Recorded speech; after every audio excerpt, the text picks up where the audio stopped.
Today I have for you some exciting Dollar Tree DIYs you are going to love. They're easy, they're quick, and I know that you can do them. Let's get to it. We're going to start with these 2 little pots. Now, I wish I would have had 3, maybe a larger one, because we are creating something that I've seen all over Pinterest. So this was a totally Pinterest-inspired craft. And I'm going to start opening the opening of the smaller one. I want to be able to fit one of the solar lights, so I marked it with a pencil, and then very, very carefully, I keep chipping away until I make an opening that is large enough to fit the solar light. We're creating a little lighthouse. If you have not seen them, you can find them all over Pinterest, but I've never made one myself. Once I had the opening ready, I'm just going to hot glue both of them, the smaller one on top of the other one. I'm going to give everything one coat of Waverly chalk paint in the linen white, and then we're going to let that dry. Then we're going to paint the top portion of the solar light in this beautiful farmhouse red by Rust-Oleum chalk paint. And then we're going to do the 2 bottom trims for the other 2 little pots in the red as well.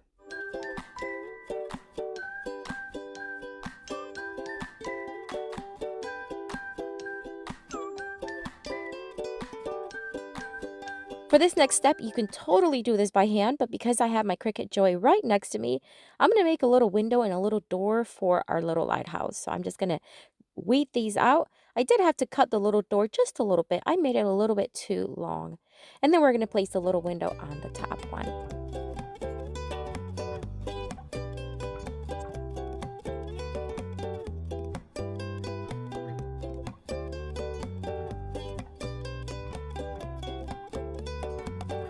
We're going to put everything together now that it is dry. I'm just going to place a little bit of hot glue in the rim of the opening and then place the light right there. I think this one is so adorable. I love the way it turned out.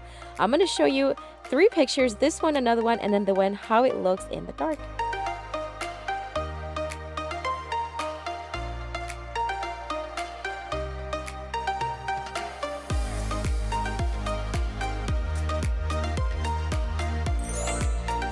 For the next Dollar Tree DIY craft, we're going to start with these little wooden pieces you can find in the crafting section at Dollar Tree. These little pots are so cute, and then these little wooden forms are so adorable, especially for now for summer. I'm going to paint the little leaf in this beautiful green. It's a paste that I already had on hand from A Maker Studio, but you can use paint if you have it. I'm going to take the little mushroom and paint the top of it red. Then the flower is going to be yellow, and then the bottom of the mushroom is going to be white.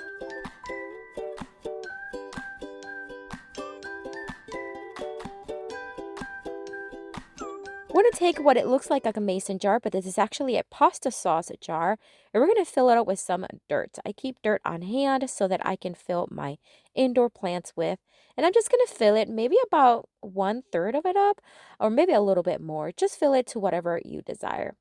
Once I had it in place, I'm going to place some little flowers inside the little flower pot. I'm just going to add hot glue, then add this yellow one and some green ones just to fill it in. And then we're just going to make a little greenhouse. So using my scissors to help me place them in, I'm just going to place them one by one where I see fit. And then we are going to bring in the solar light. This solar light is my personal favorite because it has the cutest little butterfly attached to it. Look how cute it is. We're going to remove the bottom, and we're going to remove the actual cone as well. Then we're going to move the little portion so that we can light it up, and it works just fine. I love it. All right, so we're going to add hot glue to the rim of the solar light and place it right on top of the mason jar. This one is totally one of my favorites. I love the little butterfly that came with the light. I think it adds so much character, and I just think this one is just so gorgeous. Let me know what you think.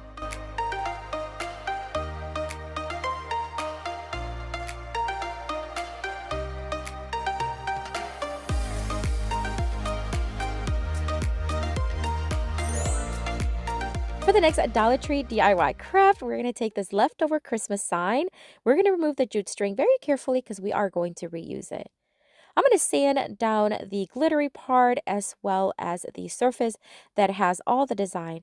We're going to paint this because this will be the back of our sign. We're also going to paint the opposite side, and that's going to be our front.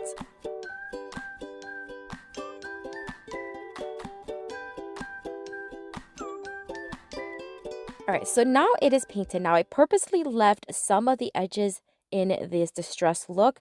I didn't give it full coverage. That's because we're going to sand it down now. I did make some lines with a pencil. They are going to get muted and almost disappear, but it will be there very subtle. And then using my Cricut, I created this phrase. It's a phrase that I saw on Pinterest, and it says, "Nothing can dim the light that shines within." I think it's so appropriate with the theme of today's video. So I'm just going to place it on some transfer tape and then place the quote on the right side of the sign. I'm going to scrape it on and then remove the transfer tape. Now, the solar light we're using for this one is an adorable one. It has a very farmhouse look, and we're going to leave it entirely like this except the little stake from the bottom, which would technically, you would just put it like that and then be able to put it on the floor. However, this time we're just going to remove that part. We're just going to keep that top portion.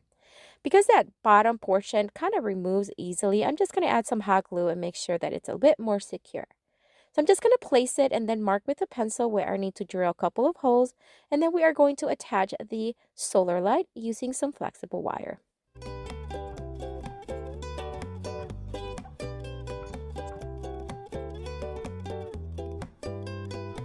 I place some tape to cover the little pointy parts of the wire. Now I'm going to add some hot glue and some greenery and a cute little yellow flower to the bottom of the lantern. I just felt like it was missing something, and I think this really finished it off so nicely. I'm going to replace the jute string back on it, but I'm going to place some masking tape to the edge. That way we can thread it nicely. We're just going to make a very simple knot in the back. And that's it for this one. I gotta tell you, this one is one of my favorites too. They're all my favorites. I don't know what I'm talking about. I love this one. Let me know what you think.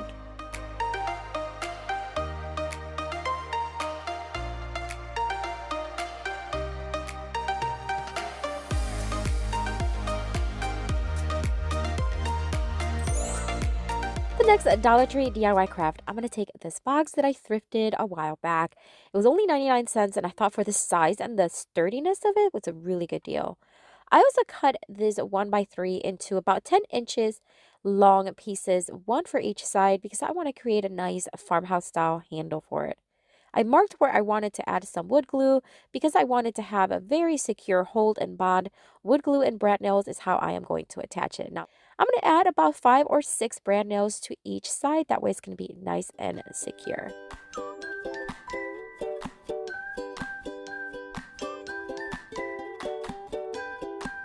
This large dowel I did get at Walmart. They have all kinds of sizes. I'm just going to place it where I think I want it and then mark and then cut with my miter saw. I am going to pre-drill a couple of holes, one in each end.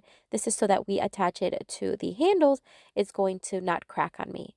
Then I'm just going to dry fit it where I want it, kind of mark where I need to also pre-drill holes on the side panels. That way, again, the wood will not crack when I add the screws.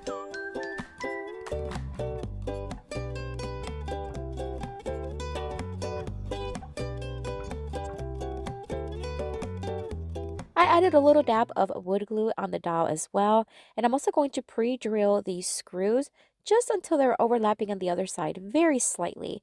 This is so that way we know exactly where to place the dowel. Once it was there, we're just going to place it right where we need to, and then we're just going to tighten the screws, and between the screw and the wood glue, this has a really tight bond. All right, so then it's time to start painting. The paint that I'm going to use is by Amy Howard at Home, and it's a beautiful, I think it's like a teal color, but in their title, they have it as a green. You let me know. Does it look green to you, or does it look more on the blue side? To me, it looks like a teal blue, but let me know. I'm going to give everything one coat, although 2 would be perfect for a full coverage. 1 coat is what I'm going to give it because I don't need full coverage because I am going to distress this box pretty heavily.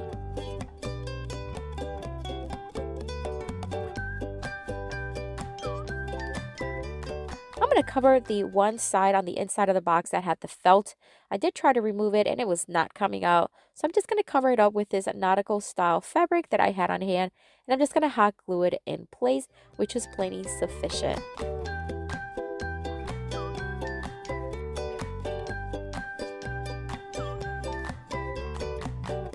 I am now going to add a stencil to the front. Now this is a clock stencil. I'm not going to use the clock portion, but I am going to use the center portion. and I'm going to stencil it using a Rust-Oleum chalk pen in the charcoal tone and a wedge makeup sponge. And then you just want to dab and then tap, tap, tap as needed until it's nicely stenciled. All right, so now we're going to distress everything. You can certainly skip this part. I know a lot of you are not a fan of the distress look, so you can leave it as full coverage as you want. But I do want this box to have that farmhouse distress look, so I'm just going to use my palm sander for a very heavy distress. I am then going to seal everything with a Rust-Oleum top coat. This is to make sure that it's all going to be sealed in, especially if it's going to be out in my porch or where elements are going to hit it. This is the solar light we are going to use for this one. Now, I think this is so adorable, but you do have to use it with a screws. So the way I'm going to do is I'm going to place masking tape right over the holes. I'm going to mark with my screwdriver where I need to drill some holes, and we're going to place it right on the handle of the box. We're going to place it right centered, and then we're going to drill a couple of holes, not all the way through, but about halfway through. This is so that we know exactly where we need to screw in the screws, and then that way is an easy place to place it on. And look how cute this looks. This would be gorgeous with real flowers. Of course, I put faux flowers for now, but I think it'd be great, and especially with the lighted portion of it, I think it would be great in a yard or maybe even a porch, and at night it would light up so nicely. Let me show you what it looks like. Open it up, and at first sight it is extremely wrinkled, so I'm going to take my little mini press. It's just a little tiny iron, and we're going to flatten it out just a little bit. Then I'm going to grab a book that I already had on hand. This one is one from Dollar Tree that I've been pulling pages from for a while. I'm going to grab 10 pages total, and then I am going to cut off the edges just so that I only have the area that has the words on it. So the top, the bottom, and both sides. Then I'm going to mark about maybe 2.5 inches in the center from the bottom, and I'm going to cut in a V shape. I'm going to make a banner. I love making banners, especially for every season. I'm going to take one of these wooden flowers from Dollar Tree, and I'm going to trace it in a piece of that fabric we opened up earlier. This is going to allow me to have 5 different flowers, all with the same size and style, and then we're just going to cut them.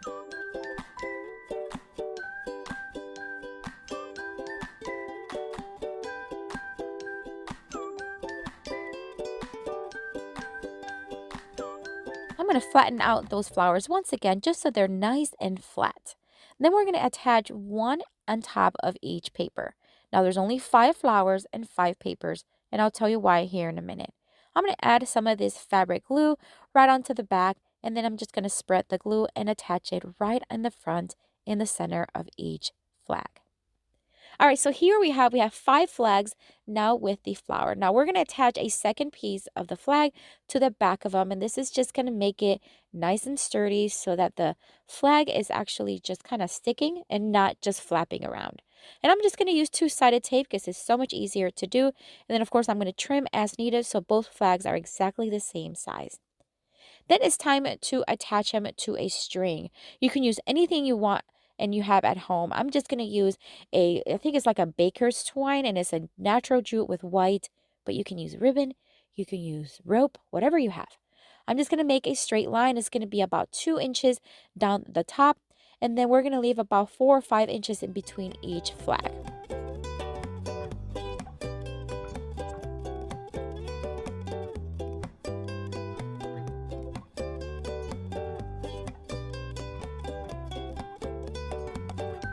Even though it's hot glued, I am going to add some masking tape, making sure that it's not going to go anywhere. And now it's time to add some greenery. I love adding greenery in between each flag, as well as the front and the back.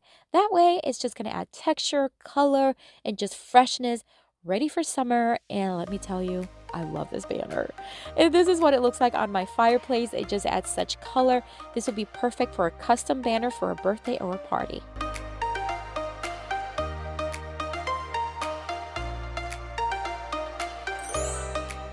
For the next DIY craft, I'm going to use the leftover piece of that fabric we just used and 2 more, this green and this coral color. It's like an orangey color. We're going to flatten it out and iron it just a little bit. We're not looking for perfection, just to remove those heavy wrinkles. Same thing with the other one. Now I'm going to use the guide of the first one because it's a leftover piece we have. I want all 3 pieces to have the same size, so I'm just going to place them one on top of each other and then remove that excess piece. Then we are going to fold these, leaving them stacked just like they are in half, and then we're going to cut 2-inch strips all the way across. This is because we are going to create a beautiful, colorful wreath using this small wire wreath from Dollar Tree. Now we're just going to start tying them into a knot, making sure that the knot is facing upwards. And I'm going to make sure that I keep the same pattern with the fabric.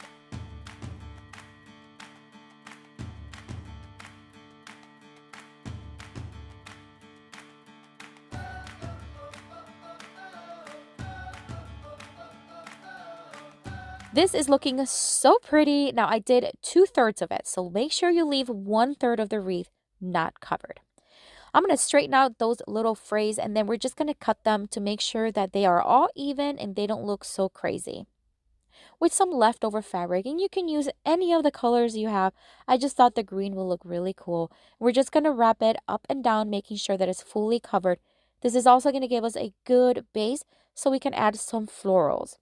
I'm going to hot glue it in place and make sure that I cut off any excess of the fabric so it looks nice and neat. We're going to bring in some greenery and some flower. These are all from Dollar Tree. We're going to cut off different stems, hot glue them in place, some facing up, some facing down, but as long as everything looks kind of even and pretty.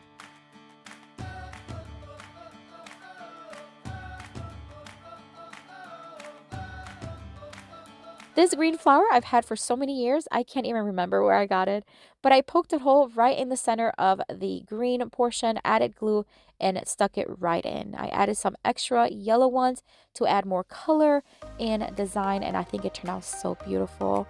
It actually looks a lot larger than what the actual wreath form is, and I love it. Let me know what you think though down in the comments.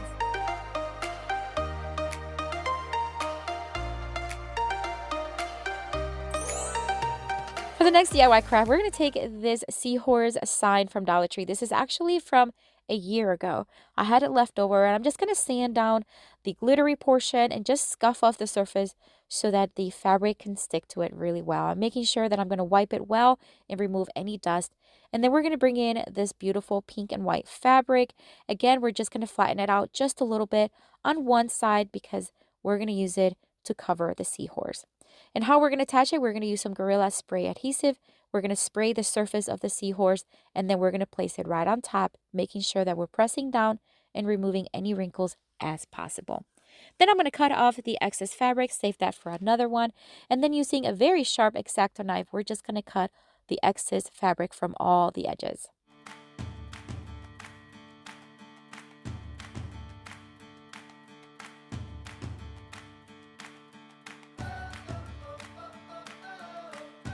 I noticed that some of the edges was not sticking very well, so I'm just going to add a little bit of glue and that did the work. All right, so now we're going to add some greenery to the neck of the seahorse. This is just greenery I already had on hand. I'm just going to hot glue it right on top of it. It really stuck really well. And then I am going to add some longer ones because it just kind of resembles seaweed and I think it looked really cool. So I'm going to add a couple of these and then add some florals and some seashells to just add color and texture and really that summer vibe.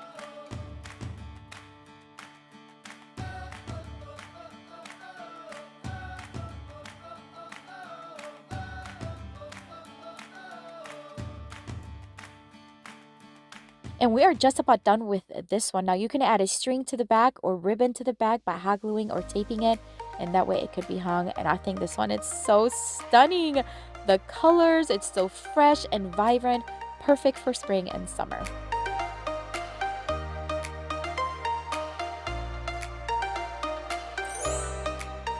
For the next DIY craft, we're going to take this announcement board. You can find these at Dollar Tree pretty much year round. I'm going to remove the jute string from it. And then we're going to give it a couple of coats of this Waverly chalk pen in the ocean color.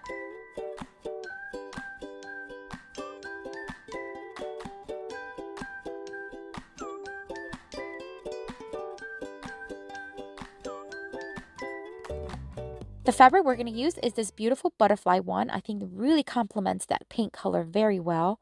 Once again, we're going to open it up and flatten it out by ironing it just a bit. Now, this one I did iron the entire thing because we're going to use the entire thing. Once I had it completely ironed, what you want to do is you want to fold it in half long ways. And that way we have a thinner portion but has a design on both ends. Then we're going to scrunch it in the middle and we're just going to make a knot in the center.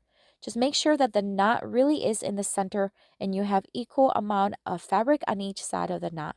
So what I did was I made the knot, Then I pulled on one side, tugged on the other, tugged and pulled, kept doing it until the knot was nice and tight and I had about equal size of fabric on each side. Once the paint was dry, we're going to attach it to the board. We're just going to hot glue each end by fanning it out all the way across on each side.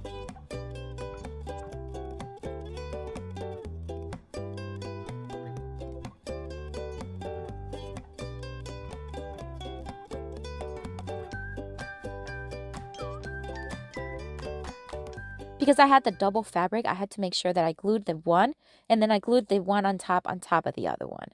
Then we're just going to add some greenery. We're just going to add the same greenery we added to the seahorse on each side of the knot. Hot glue was plenty sufficient. And we're going to add just one tiny yellow flower on each side. This is really going to make everything come together, the pop of color, but also not adding too much because the fabric, it's so busy already. But look how pretty this looks.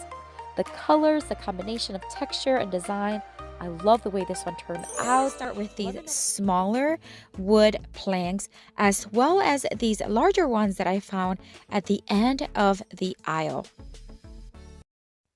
And we're going to start with 3 of the larger ones and we're going to make a planked sign. We're just going to remove the jute string from them and then we're just going to line them up and we're going to leave a very small little space in between each plank. Then we're going to take these flat dowels that I get at Amazon. They are on my Amazon store, which is linked down below. We're going to cut them to size and then we're going to hot glue and we're going to use a total of 4 of them. One's going to go on one side and it's going to perfectly cover those holes that the planks come with. Then we're going to place another one on the other end. This is going to be the front of the sign. But I'm also going to place 2 on the back. This is just for more stability. And we're going to do the same thing. We're going to hot glue it, 1 on each side for more towards the middle. Once we had it all done, it's time to just give it one pretty heavy coat of Rust-Oleum chalk paint in the linen white and then let it fully dry. I'm going to use this water slide decal paper. You can get it in white or clear or laser or inkjet depending on the printer you have. And this is what it looks like. It looks like regular paper on the back, but on the front it is glossy and you're going to want to print on the shiny side. So on the glossy side is where you want to print it. Once you have picked a design and you have printed them on the glossy side, then you just want to cut off the excess paper on the outside of the design. And then you want to spray it several times with a top coat. I am using the Krylon triple, I think it's like a triple formula. And I sprayed it 3 times very lightly and that did the work. Just make sure you let it dry in between sprays. Then once you have the design cut and sprayed, you just want to submerge it in water for about 30 seconds to 1 minute and then you just place it where you want to place it and then you start pulling the back off of it and you just take your time and it'll start removing the back and then you'll have this cool design that just sticks.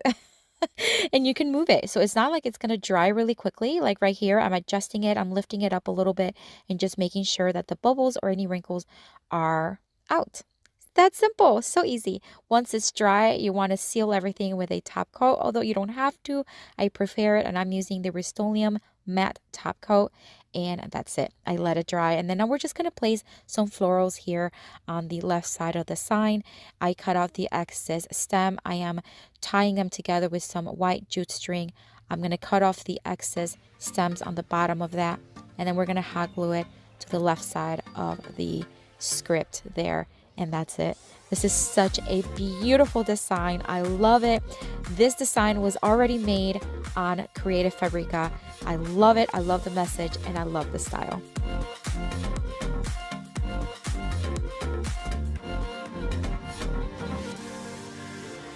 For our next Dollar Tree DIY, we're going to take 3 more of those wood planks from the Dollar Tree, and these are the larger ones again, and we're going to paint them. This time we're going to paint 3 different colors. The top one is going to be in this beautiful Highland Blue by Rust-Oleum Milk Paint. The middle one is Country Gray by Rust-Oleum Chalk Paint, and then the last one is going to be in white, and it's my favorite, Rust-Oleum Chalk Paint in the linen white. And then of course we're going to let it fully dry. I am going to distress the planks by dry brushing some paint. Some white paint is going to go on the gray and the Highland blue. And then on the white plank, it's going to be the gray and the blue together. So we're just going to add some distress to them, not too much here and there. And we will be distressing them anyways. And I'm going to use my palm sander. This is just to soften out that dry brush technique, as well as distress the edges just a little bit more for a beachy, more farmhouse look. And then once I had them distressed where I wanted them, it's time to cut them. I'm going to cut them using my miter box, but of course I do have a miter saw that I can use, and it's a lot quicker, but just showing you some options. I cut the gray one into 2 parts, and then the Highland blue into 3, but I'm only going to use 2. And then I'm going to mark where I want to make some cuts, and that way we'll have a perfectly kind of like a square sign. And then we're going to sand down the edges just a little bit, just to make sure they're smooth and not splintery. And then we're going to take some foam core. This is an old one that I've already used, but we're going to place hot glue on the back of the planks, and we're just going to start hot gluing them onto the board. That way this will serve as the back of the board, but it's something very manageable and quick and easy that we can cut to the size that we need. So I'm just going to use the X-Acto knife here to cut the excess foam core so we have a perfectly trimmed edges. And then after that, it's time to start adding the water slide decal with the design. And then once again, I'm just going to, after I submerged it in water, I'm going to place it where I want it, remove the back, and then it's just like the name, water slide. You just want to slide it off and then adjust it to where you want it and smooth it out with your fingers, making sure that all bubbles, or as many bubbles as possible, are not there. Once it's dry, we're going to seal it once again with the Rust-Oleum matte top coat and let that dry. I'm going to take one of these Dollar Tree little garland. It's so beautiful. It's like a beachy kind. It has the little wood beads and the little starfish ones, and then we're just going to tape it to the back, and that's it. This one is such a beautiful one. It has such a summer feel. It has a beachy, relaxed look, and that Creative Fabrica design is stunning. I love it.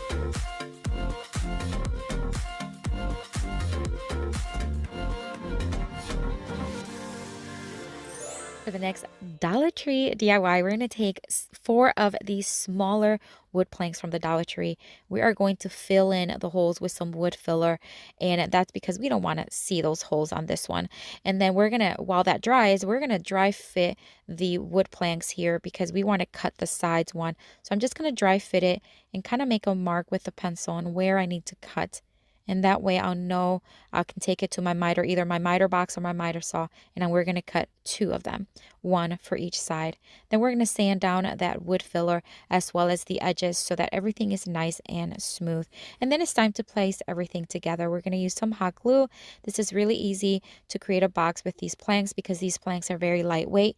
Recently I did another wood box similar to this one, but I used real like thick wood, and I used brad nails and wood glue. But for something smaller, this is perfect to use these Dollar Tree planks, and hot glue is sufficient. We have the 2 larger sides already on them. We're placing one side here with hot glue, and we're going to do the same thing to the other side.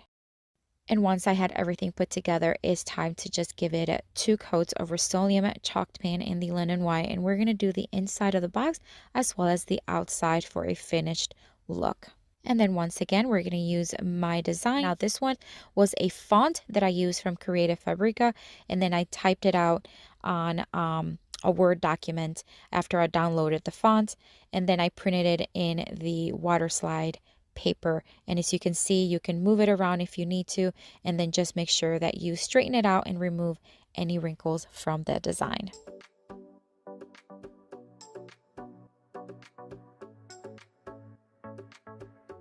Once it was dry, I sealed everything once again with the Rust-Oleum top coat. Let that dry. We're going to add some floral foam here from the Dollar Tree just inside the box because we're going to add some florals, and we want to make sure that everything is put together. So we're going to add the foam to fit all inside of the box, and then we're going to start adding some florals from Walmart. These are they kind of look like baby's breath, but they're not. They're just these tiny little white flowers. I think they're so stinking cute. We're just going to start adding them all around the edges of the box, and then we're going to add some sunflowers that I already had on hand, and I used at a different project. We're going to add 3 of them we're going to just put them right inside, and that's it. This one is beautiful. I love the farmhouse style. I love that it's so summery with these sunflowers. And look at that font, how beautiful, from Creative Fabrica.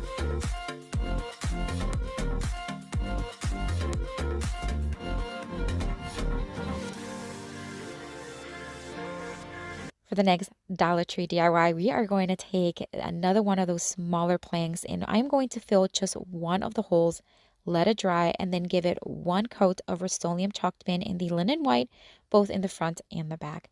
I did drill another hole to match that other one that we left open on the other side of the wood plank. It is occupied and available words. Submerged them in water, and then, as you can see, applied them to the board and sealed everything with the Rust-Oleum top coat, just like I did with the other designs. Now we're going to take some of these Dollar Tree chains. These are like the planter hanger chains, and I'm just going to use one of the chains and then two of the clips. We're going to open up the clip a little bit because we want to slide it through the holes. That way the sign can hang. This is going to be a little occupied or available sign for my bathroom door. I created this sign about 2 years ago maybe. So we're going to add one of these little hooks right underneath. You just kind of screw it in. It's really easy. And then we're going to hang the sign there. And I think it's so stinking cute. So this one says occupied, but you can flip it and then it'll say available. And I just think it's so adorable. I love the way it turned out.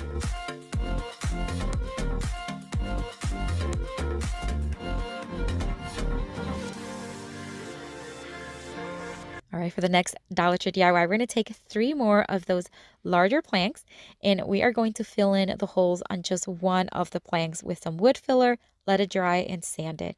Then we're going to take the other 2 planks, and we're just going to start putting them, kind of just dry placing them, dry fitting them where I want to see them, and marking where I need to cut. And then I took them to my miter saw and cut them. The larger plank I am going to paint with the Coastal Blue by Rust-Oleum chalk paint. I'm going to give it just one coat. The medium-sized plank I am going to use the Rust-Oleum chalk paint in the linen white. And then the smaller plank I am going to tape because we're going to make stripes. This is going to be a patriotic American flag firecrackers. That's a long title for this DIY. So anyways, I'm going to tape some stripes and then paint the red stripes with the Rust-Oleum chalk paint in the farmhouse red. Then I'm going to let that dry. I am going to tape the red lines and then paint the white stripes with the linen white color by Rust-Oleum. And then of course remove the tape to reveal the beautiful stripes from our flag. Then after everything was dry, I'm just going to sand down the edges just a little bit, just to give it a little bit of dimension and a little bit more of a character, I guess. I'll do that on all 3 planks and then dust them really, really well. Using my Cricut, I cut out some white stars, and I'm just going to start placing them on the blue plank. And basically, it's just placing them. I'm just staggering them on where they are placed, but there's nothing magical about this. We're going to place them all the way down to the bottom of the plank. Once I'm done placing them, I'm just going to flip it over, and I am just going to cut the excess or the ones that are overlapping on the edge so we have a cleaner edge. Because these are firecrackers, we want to add something to the top to mimic the little string. So we're going to use some of these wired jute string from the Dollar Tree. We're going to tape it to the back of each plank. Nothing fancy is sufficient. We're not going to be pulling it in any way.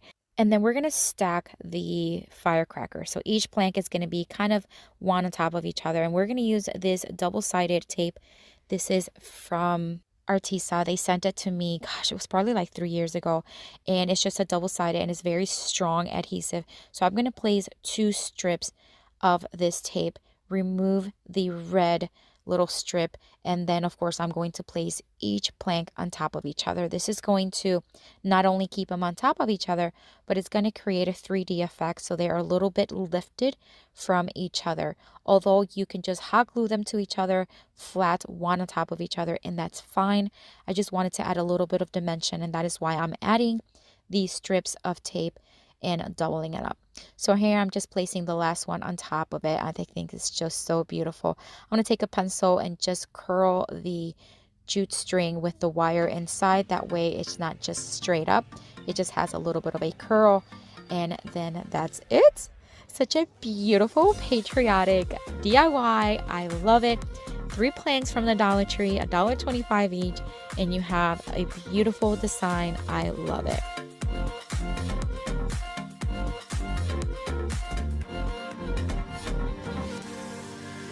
Start with this Dollar Tree board. Basically, I'm just going to remove the jute string, and then I'm just going to take the white vinyl and cut off a piece. It's about maybe 6 inches wide. I printed this 3 bunny picture on my laser printer, so nothing major, just basically found an image online and printed it in black and white. Now I'm just going to place it on the back side of the vinyl. I'm going to tape it in place just so that I can keep it uncurled because it was curling way too much. This is an alternative. That's something that you can do if you do not have a cutting machine. I placed some carbon paper in between the copy paper and the vinyl, and I'm just going to trace it with the little tracing tool. It came with it. I'll tell you a little bit more about this carbon paper and the tracing tool. So I'm just going to trace all the bunnies with the tool, and then now you have a perfectly copy. I didn't worry about the tail because we're going to do something with that in a little bit. Now I'm just going to cut each bunny. This took me a little bit, so I am going to speed it up for you, but I'm just going to cut it. Not difficult at all. And then once I had them, now I have 3 cute bunny stickers. So I'm going to remove the backing, and I'm going to start placing the one in the center. Then I'm going to place the one on the bottom and then the one on the top. That way they're as evenly placed as possible. Again, this is just a great alternative to not having a cutting machine if you still want to have some custom crafting. All right, so now that we have the bunnies in place, we need a tail. So I have these little pom-poms that I had from another project, and I'm just going to hot glue one to each backside of the bunny. I think they're adorable. It just makes this bunny more 3D, and I love the neutral colors that it has. All right, so now we're just going to make a little swag for the top of the sign. I'm going to tie them together. This is just some faux boxwood that I get on Amazon, and I do have this and many of the items that I love from Amazon in my Amazon store, which is linked down below if you want to check it out. I wrapped it around and secured it in place with some jute string and added some hot glue to the top, and I'm just going to place it right there. To hang it, I'm just going to place some more jute string. I'm just going to hot glue it on each side, and then I am going to just put a little bit of masking tape. This is just going to allow it to really be secure, and that's it for this one. I put it first because it is such an easy craft. You don't even have to do them white. You can do them in any color you want. I think it's so cute. Love this for Easter.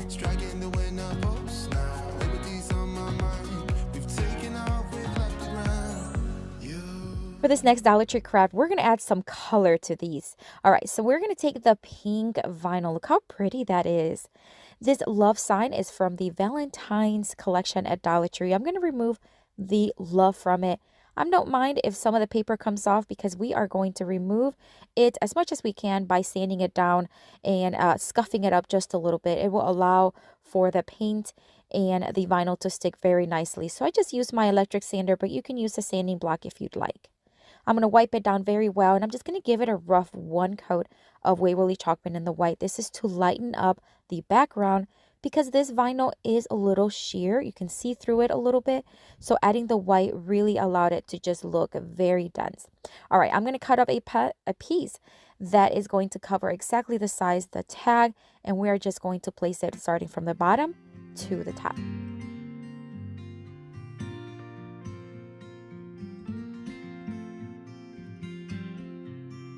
A really cool way I found to remove the excess vinyl from the edges is to sand down the edges. So if you do a downward motion with a sanding block, it really makes that edge to be very smooth, seamless, and it does smooth those edges out. Look how pretty that looks. All right, this welcome little bike decor is darling. I love the colors. We're going to remove the welcome portion of it. We're keeping the bike. All right, so now I'm going to place it towards the bottom of the sign, and I'm going to mark with a pencil where I need to drill a few holes so that we can tie it with some wire. Because it is the way it's shaped and the material, hot gluing it would not have worked. So I'm just going to drill those holes, use some flexible wire, and then I'm going to bend the wire in half, and I'm just going to place it right through the holes, making sure that I'm tightening in the back nicely.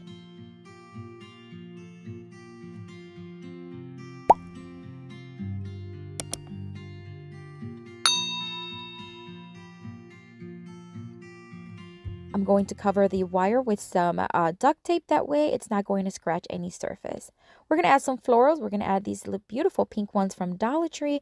And I'm going to add some green ones too. Here's a little trick. If the flowers are a little too loose at the end, add a little bit of hot glue and place the flower. It'll hold tightly and it won't come off again. All right, so now I'm going to make another little swag here. And I'm going to do the same thing. Take some jute string and just roll it around in the center. I didn't hot glue it to the florals because that way if I want to reuse them again, I can. Once I had it secured in place, I'm going to hot glue it again to the top, but I am going to leave a little room on the top of the tag, so I'm just leaving about 2.5 inches. I'm going to whiten that hole that was already in there with my drill, and I'm just going to thread some of this beautiful teal burlap ribbon from Dollar Tree, and I'm going to tie it in the knot. Once I have the knot, I am going to just slide that knot to the back. That way you don't see it, and look how pretty this looks. It's very feminine. I love the bright colors. The flowers and the bike really complement each other.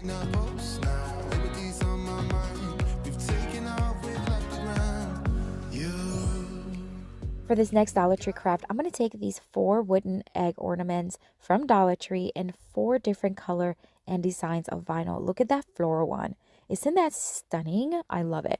All right, I'm going to cut off 4 pieces of each vinyl so that we have enough to cover each egg. And then, of course, we want to remove the back and then place it on each egg. Friends, I would love to connect with you on Instagram, Facebook, and Pinterest, and I do have those links down below in the description box. If you want to check them out when you are done watching, I would love for you to check them out.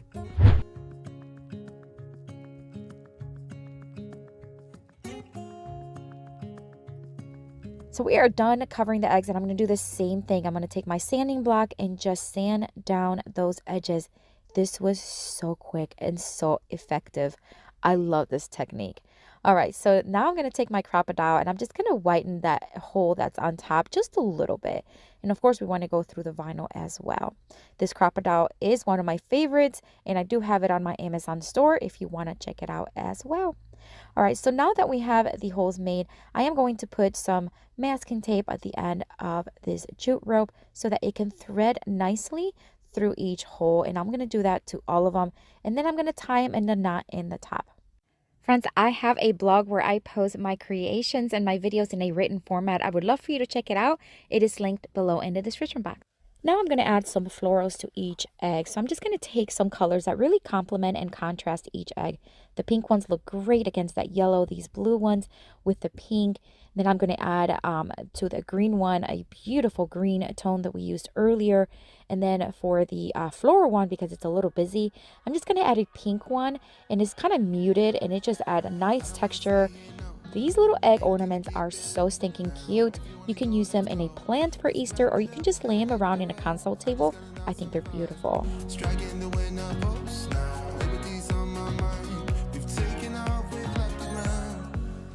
For the next Dollar Tree craft, it's a really easy one. I'm going to take this little Home Sweet Home tin bucket from Dollar General. I'm going to cover it with some chalk paint. This is Waverly in the white. I'm going to give it a couple of coats. You can leave it as is and remove the graphic from the front, but I wanted it to be white. While it's drying, I took a flower. This is a daisy that I printed in my laser printer, and here is the little packet of carbon paper. They come a ton. I have it in my Amazon store, and it has this the little tools. It come in different sizes, so really good deal. All right, I took a piece of the pink vinyl, and I'm going to place the carbon paper on top, the flower right on top of that, and then we're just going to trace it using the tool once again. Really easy. I'm not worried about tracing the circle quite yet because we're going to do that in a different color. And there's the beautiful daisy. So easy. We're just going to cut it. I'm going to speed it up for you because, of course, this takes a little while. But it's so worth it if you do not have a cutting machine. What a great alternative. Now I have a nice, beautiful sticker flower, and I'm going to do the same thing with the center. Be the first who knows all of your deepest secrets. Can I be the one who wakes you up before you miss your ride? Cause I wanna be close. All right, now we have everything cut and ready to be applied. The tin bucket is nice and dry, and we are going to place the stickers right in the front. Now be careful when you pull out the daisy. Just go little by little because I didn't want to pull out any petals.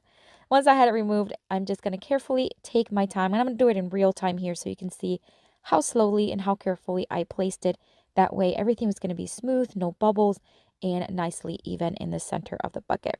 Very pretty. All right, so then we're going to place the yellow dot right in the center just to finish that little flower up. Look how cute. All right, this little tree I got at Target Dollar Spot. It was $3. I'm just going to place it inside, add some moss to cover up the inside. These little carrots are from Dollar Tree. I'm going to cut off the little green portion. I'm going to whiten the hole, add some hot glue, and then add some faux boxwood. This is just going to give it a little bit more oomph to those carrots. Once I have that in place, I'm just going to add them to the front of the bucket just to add some cute little decor. But you can use this in spring, you can use it in Easter. I think it's such an easy craft you can make even with your grandkids or kiddos.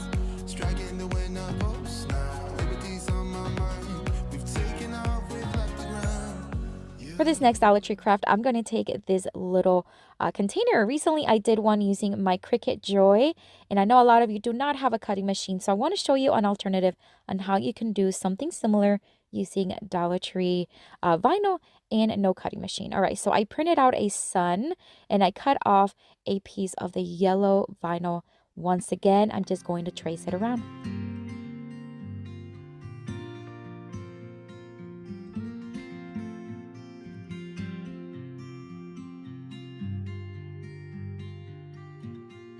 So I traced the sun and I cut off the center of the sun, and I'm just going to place it right there in the center of the jar. Then I'm going to cut each little ray of sunshine, and this took a little bit, I'm not going to lie, but it's so worth it. I'm just going to cut one by one, remove the bag, and then place them. And the way I'm going to place them is I'm going to place one, then another one directly up on the opposite side, then another one in the center of those, then the opposite, and I'm going to keep doing that until I have a nice sun.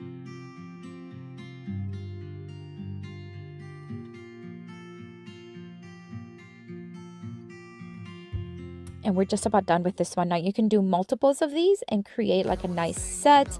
But this little sunshine jar is so cute. Such an easy craft. You can then remove the vinyl if you want and create any other design for any other season. What a cute way to upgrade your decor. I'm also going to take this fish tail wreath form. It has a darker tone, so we're going to lighten it up using some Waverly chalk paint in the agave color. And I'm just going to start dabbing it, and I'm going to do 2 coats and then let that fully dry. Because I don't know if this is going to be outdoors or indoors, I do want to seal everything using a top coat, and I'm just going to use this semi-gloss clear spray by Rust-Oleum. I'm just going to give it a quick coat and of course let that dry. Now it has a beautiful summer look. We're going to take this burlap roll that has a beautiful scale style design, and the color matches perfectly. I'm going to open it up, and I'm just going to set it to the center, and I'm just going to cut off some of the excess on the sides, and then we're going to start applying it on the inside of the wreath form. At first, I thought I would just start hot gluing it, but I'm going to show you how that didn't quite work very well. I just started adding hot glue, moving quickly so that it didn't dry on me, and then just start applying it and pressing it down. I quickly realized that it was sticking, but not permanently. And I want this to have a permanent look. So I'm going to take some of this flexible wire. I'm just going to cut about 2-inch pieces, fold it in half, and then I'm just going to start threading them and then tying them on the back. I'm not going to lie, this took a little longer than what I was planning, but in the end, it was so worth it.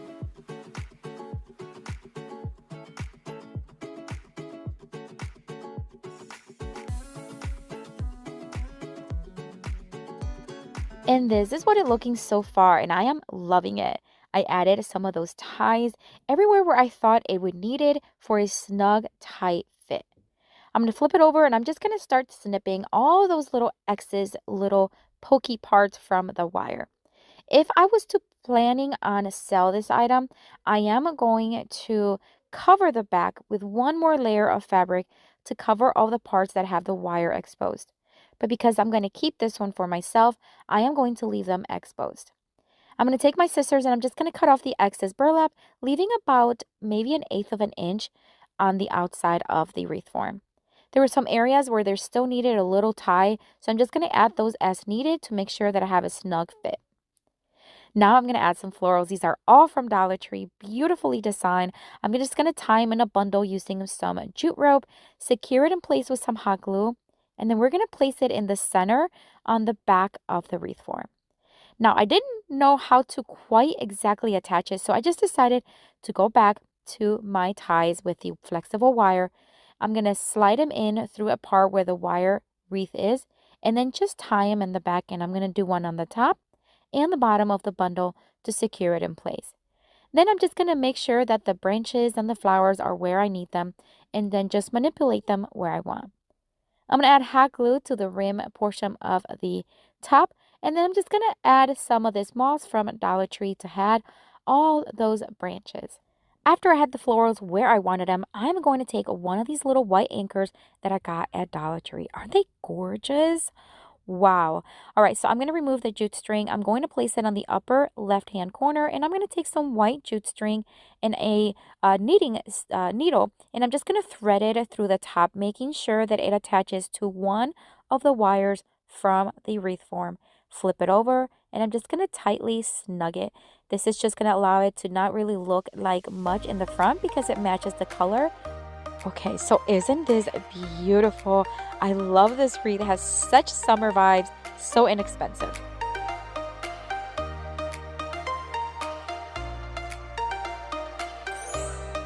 For the next Dollar Tree hack, I am going to take this striped burlap roll, and I'm going to take this roll that is the inside of I think it was just one of those, like, I don't know, maybe gift wraps. I just kept it because it was actually very sturdy. I'm going to place it right in the center and just kind of start wrapping up the burlap roll. I'm going to kind of mark where I need to cut, and then I'm going to use a serrated knife to make the cut perfectly. All right, now I'm going to take some aluminum foil, and I am going to make like a little hook, like a curved portion, because we are creating a little umbrella wreath. And I need to have the umbrella shape of the umbrella. So I'm going to take some of that aluminum foil, snug it in place with some masking tape, and then just keep adding foil until I have the shape that I want. I am then going to wrap the whole thing with some masking tape from Dollar Tree for more security. And then I'm going to wrap everything up with some nautical rope from Dollar Tree, securing it in place with some hot glue.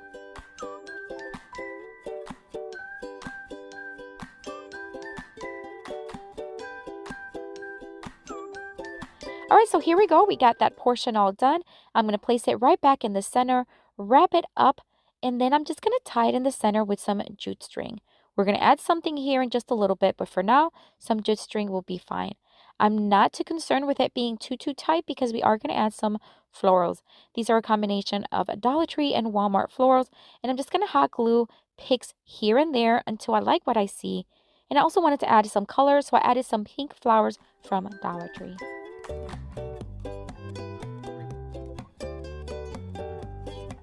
So we're just about done with the floral arrangement, and I am loving what I'm seeing. Now I wanted to add something in the center. Now I made this bead garland a while back, and I am going to remove the floral portion and several of the beads on each side. This is going to give me some wiggle room because we're going to wrap it around the center.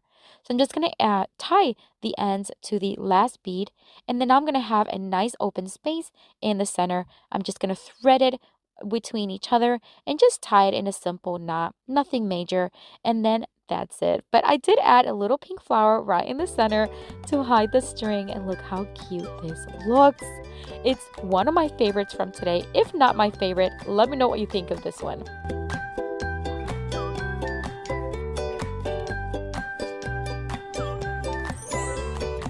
For the next Dollar Tree hack, I am going to take these two welcome signs from Dollar Tree, and I'm going to remove the galvanized word from it.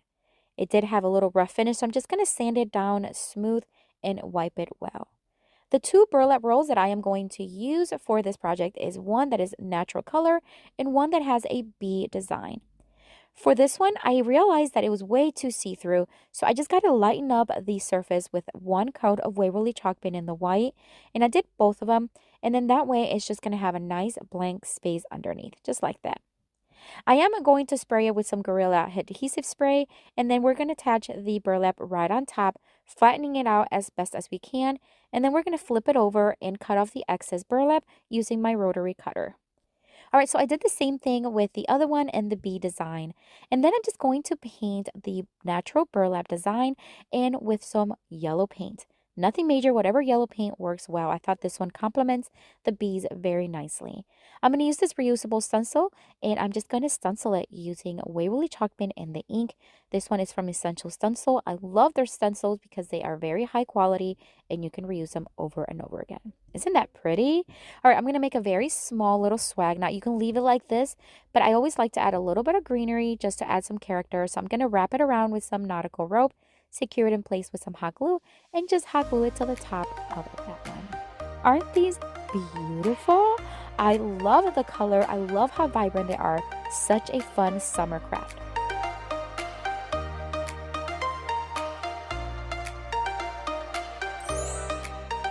For the next Dollar Tree hack, I'm going to take these 2 love signs from Dollar Tree, remove the little wreath form that it has on it, and I am going to scrape off some of the leftover hot glue and leaves, and then I'm also going to sand it down smooth and wipe it really well.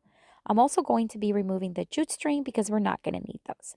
I'm going to attach these 2 boards using some popsicle sticks you can get at the craft store and even Dollar Tree, and I'm just going to hot glue 4 of them on the back to secure it in place. I'm going to lighten up the surface again with some white chalk paint, so make sure that you do not see it through the burlap roll that we're going to be using. The one we're going to be using for this one is a beautiful striped one, kind of similar to the umbrella one, but this one has blue and greens, great for a summer look. I'm going to again spray adhesive the surface and attach the burlap right on top, removing any wrinkles that it may have, and then I'm just going to flip it over and cut off the excess with my rotary cutter. All right, I'm going to use another one of the reusable stencil. This one's not from Essential Stencil. I did get this one. I believe it was from Amazon. All right, I'm going to stencil it using some white chalk paint and a stenciling brush from Essential Stencil. And I did leave a little extra room where the O will be because we're going to replace the O with this beautiful sand dollar from Dollar Tree. They come 3 in a pack. They are gorgeous. They're great for crafting or even just leaving them as is and adding them to your summer decor. I'm going to hot glue one right there in the between the letters. Then we're going to trim all of the sign using some white nautical rope from Dollar Tree, and we're just going to hot glue it in place.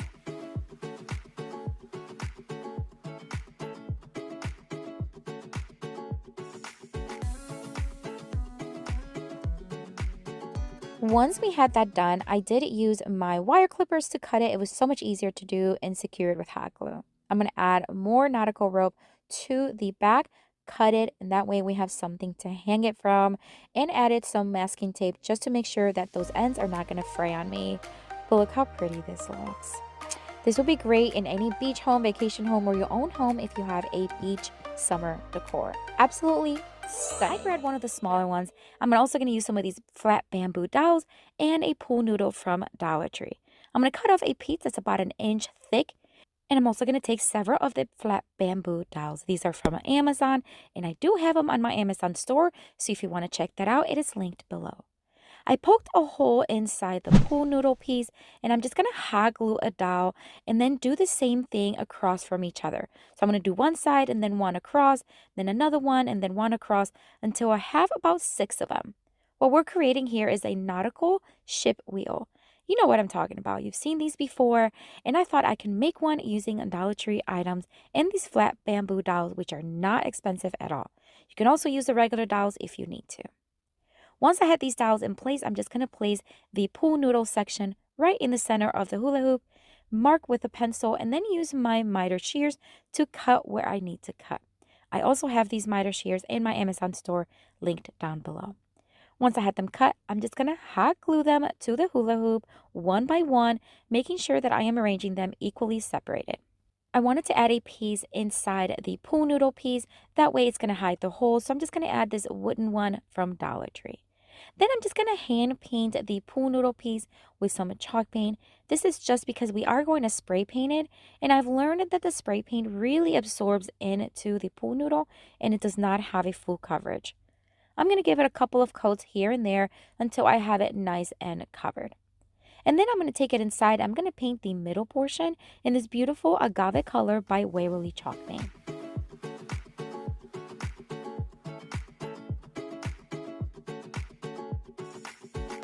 I'm going to take another piece of the pool noodle. This is about 6 or 7 inches. And I'm just going to cut one side open it up, and place it on one side of the hula hoop. Then I'm going to hot glue it shut together. This is going to give me a nice foamy area where I can start placing some florals. This is just a combination of greenery that I already had on hand, but you can use any combination of flowers you want. You can even use flowers with colors. The possibilities are endless. Once I had the flowers where I wanted it, I'm going to cover the entire pool noodle so you do not see it with a burlap ribbon that I had here on hand. I'm going to hot glue it in place, and then I'm going to make a very simple bow using the same ribbon, cut off the ends, and hot glue it to the center.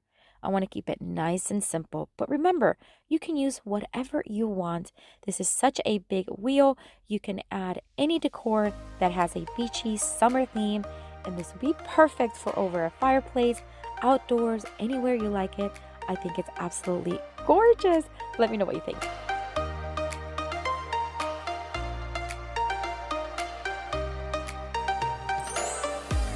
For the next DIY craft, I'm going to take 3 cups and put some water in them. Then I'm going to take 3 different colors of paint, this beautiful agave color, the moss color by Waverly, and this Rust-Oleum navy blue paint. I'm going to dilute it nicely, and then we're going to drop in some of these half beads that I already had on hand.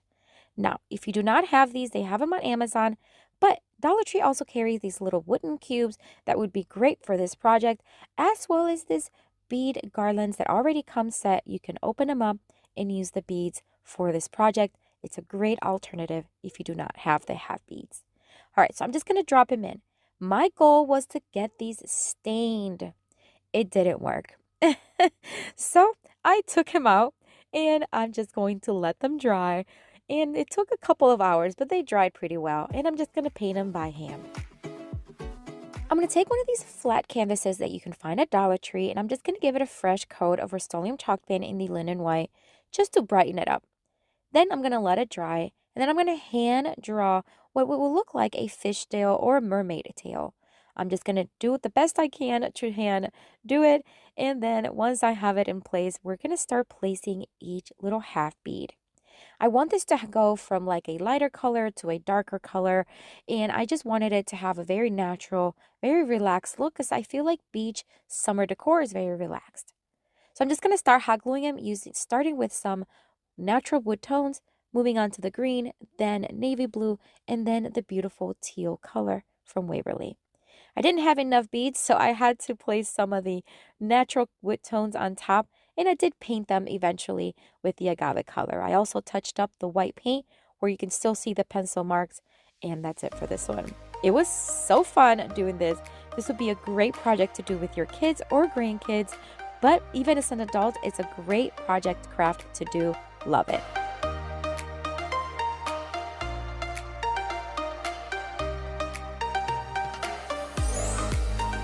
The next DIY craft is such an easy one. This little laundry sign is an ironing board, but we're going to turn it into a surfboard. So I grabbed it and I'm just going to hand draw a little narrower area just so that it looks like a surfboard. These signs you can find at Dollar Tree year-round in the frame section, and I love them because they're so versatile. I'm going to use my blade knife. I'm just going to score it a few times, snap it, and then sand it smooth. Once I had it nice and smooth, I am going to paint it. I'm going to use again that agave Waverly color. It's such a pretty one for summer. I'm just going to give it one coat. It has such great pigment that it does wonders. And then I thought I wanted to add something in the center to add a little bit of character. So I'm going to take this craft paper. It has a kind of like a shiplap look, and I'm just going to press it down on the edges so I can mark where the surfboard is. Once I had it cut, I am then going to measure it and cut it even smaller so that you can still see the nice blue color on the sides.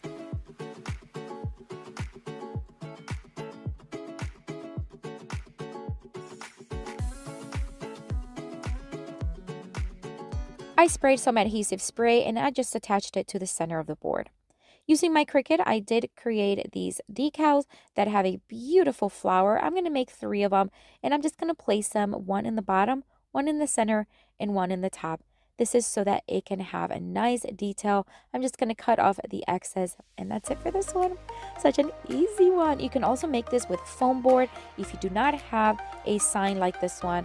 The possibilities are endless. So much fun creating this one. I love it. Take these two, and I'm just going to place them one on top of the other. Now, the little burlap was way too thick on each ends, so I did want to just shave that off, cut it off, so that I can then join both canvases without them being too bulky in the corners, and then that both in the center can meet with hot glue. This worked perfect. So if you're going to recreate something like this, make sure you remove all that excess burlap from the corners. To make it a little bit more tight and secure, I am going to staple it the front and the back using my electric stapler, but if you have a handheld one, you can use that as well. I'm going to use these paint sticks that I get on Amazon, but you can use any paint sticks you have on hand. But I do have these in my Amazon store if you want to check it out, along with other items and supplies that I love from Amazon. I'm going to line the entire piece, including the center, with 2 paint sticks in each. I want the border to be nice and thick, so I'm just going to mark, cut with my wire cutters, and hot glue as needed.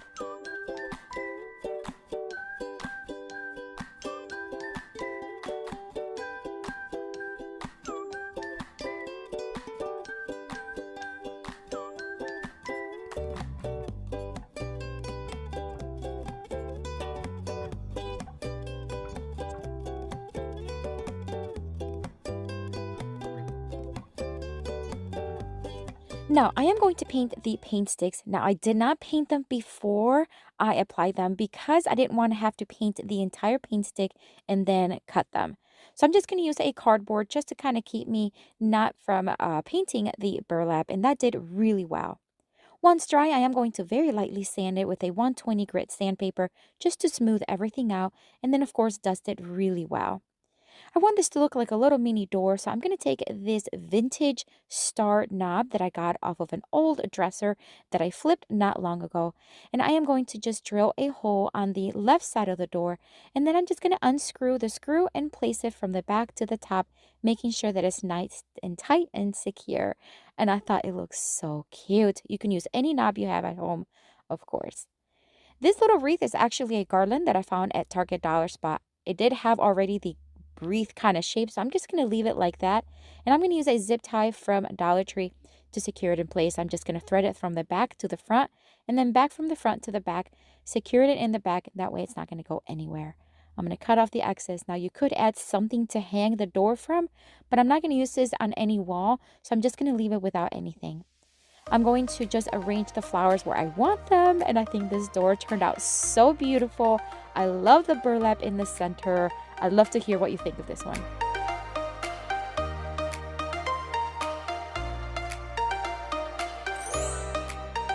For the next Dollar Tree DIY craft, I'm going to take another one of the burlap canvases and 4 of these little horizontal signs from Dollar Tree. These are so fun to craft with. I'm going to mark where I need to make cuts with my miter saw. If you do not have a miter saw, you can certainly use your miter box to cut these.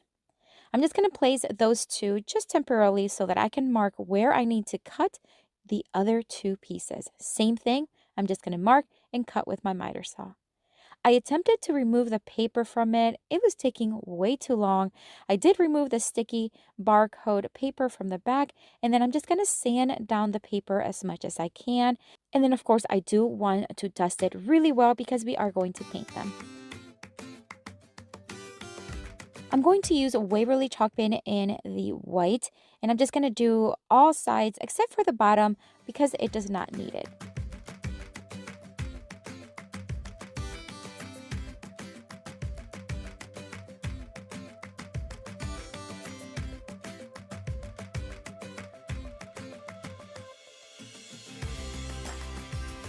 Once it was dry, I am going to pre-drill several holes, 3 specifically, on each side of the inside of the canvas. This is because we are going to use screws to tighten everything securely onto what will be a tray. I'm going to attach them with hot glue, quickly realize that I placed the first one wrong, so I removed it, add more hot glue, and then placed it. I'm going to try to snug it as much as I can until it hardens. This is just to give me a little hold until I can get the screws in. So I'm going to attach all 4 pieces, and then I'm going to use small screws that are going to be just long enough to overlap the 2 pieces, and then I am going to tighten them together.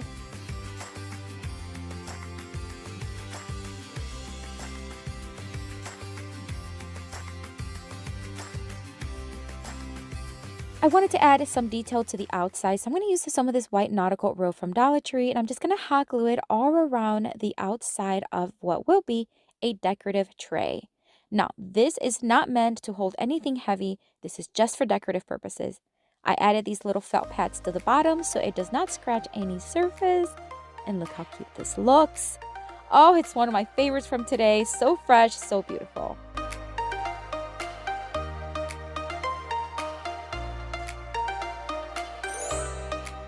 For this next Dollar Tree DIY craft, I'm going to take another canvas, and this one we're going to do some freehand painting. I love doing this every so often, and I'm going to use a combination of different blues and white. I'm going to use this beautiful light blue from Rust-Oleum, then I'm going to move on the agave color by Waverly, then I'm going to move on to the dark blue by Rust-Oleum, and then some white from Waverly. But I'm just going to let you watch as I create what will look like a beach. To make it look like the ocean, like the beach and the shore, I'm going to add some of the white towards the edge, kind of blending it towards the outside, what will look like the sand. I'm just using my regular brushes, and of course you can blend as much as you want. And then I am going to add some white onto the actual water to make it look like waves. I have to say I'm quite proud of myself on this one. I love how it has that beach look, and it turned out really cool. All right, so it's nice and dry. I'm going to take this ornament. It was like a beachy ornament for Christmas. It had 3 fish stars. I'm going to take the white one and hot glue it right over the sand. Now, I thought it needed some sort of frame, but I didn't want to just frame it regularly. So I'm going to take some of the white nautical rope from Dollar Tree, and I'm just going to hot glue it all around the 2 sides and the top, not the bottom. And I'm going to give it a little wiggly look so that it kind of looks very relaxed, almost like you would find in a nautical rope on a boat.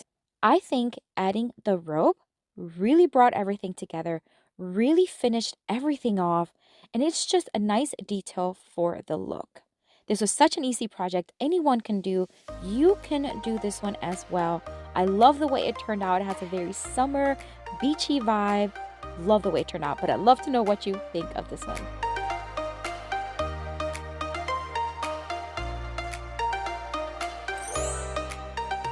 For the next Dollar Tree DIY craft, I'm going to take another burlap canvas and this very old reusable stencil I've used so many times.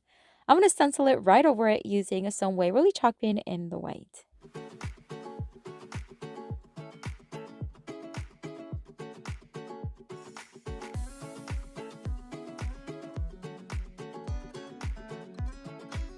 This turned out so pretty. Now think, if you had several of these and you put them together on a wall, wouldn't that be pretty?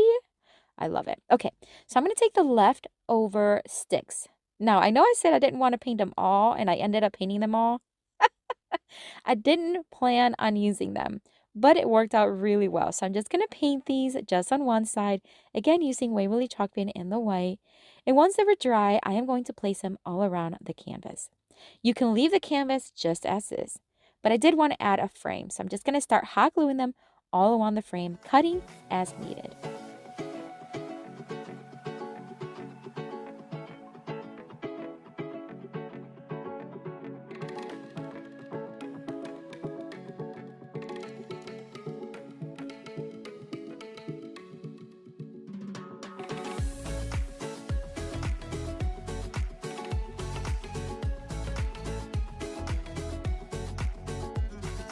I do want to add a way to hang this. You don't have to because you can actually place this right on the wall on the ledge of the canvas. But I am going to add these little eye hooks that I already had on hand. I get these on Amazon, and yes, they are in my Amazon store. I'm going to place one on each end on what will be the top.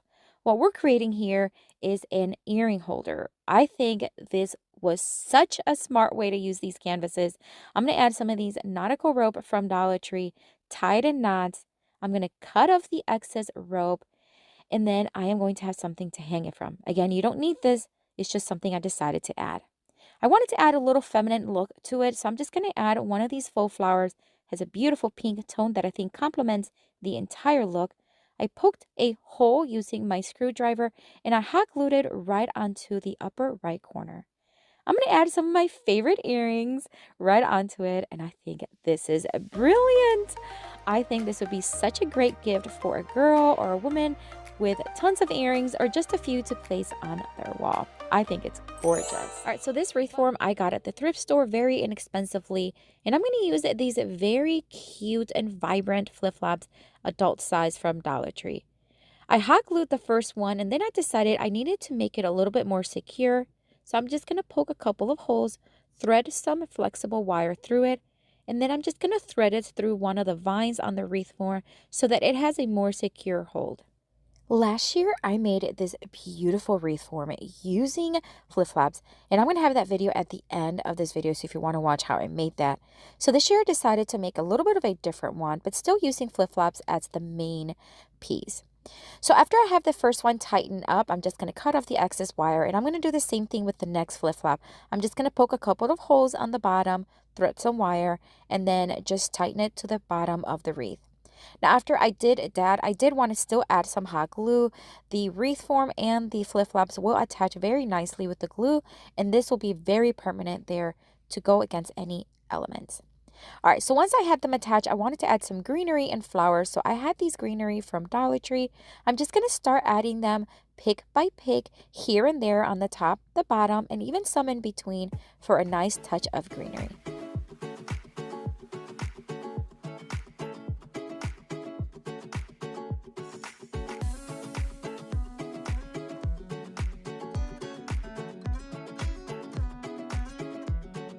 To add some color and complement the colors of the flip-flops, I'm going to add these yellow ones from Dollar Tree, again on the top, the bottom, and in between.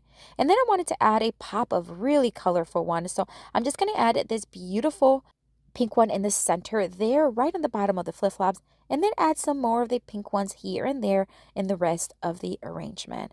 This is just going to bring everything together. I did not add any ribbon to hang it from because this wreath form is a grapevine. You can hang it through the vines very easily, although you can add any ribbon you want to the top and then be able to hang it. But look how beautiful this looks. I'm actually going to keep it. I'm not going to sell it or gift it. I'm going to use it in my summer porch decor. What do you think?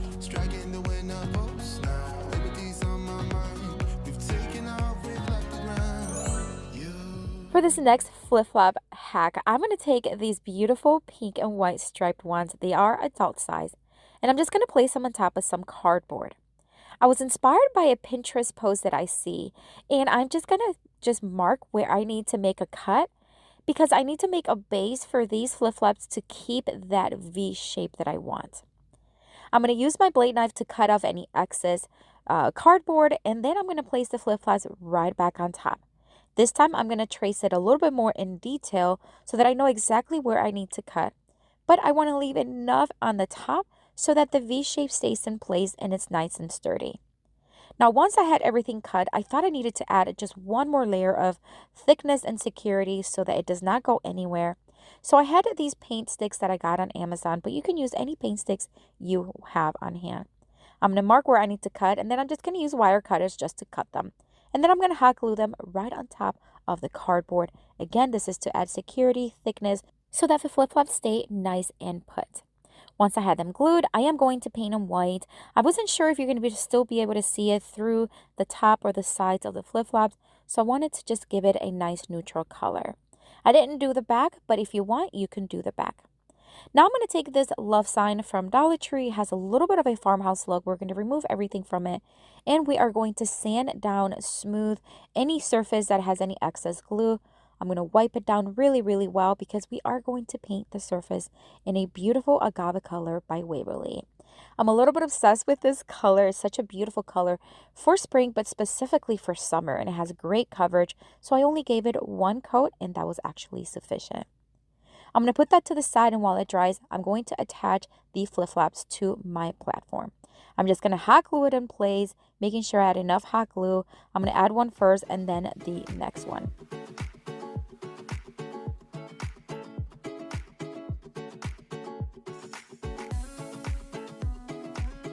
To be able to hang this piece, I am going to add some white nautical rope from Dollar Tree. I'm just going to hot glue it to the back, and I'm also going to add some masking tape.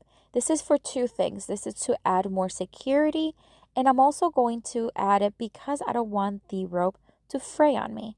So masking tape really does work nicely. All right, so now to the front, I am going to make these faux knots that I've used before as a technique that is really clever to use. I'm going to make a very tight knot. I'm going to remove the excess rope from the top and the bottom, and then I'm going to hot glue one on each bottom of the flip-flop. In a little bit, you're going to see why that's important. Now the piece is dry, so I'm going to stencil this welcome stencil from Essential Stencil, and I'm just going to use some Waverly chalk paint in the white and stencil it away. Nothing major, nothing fancy, just going to stencil it.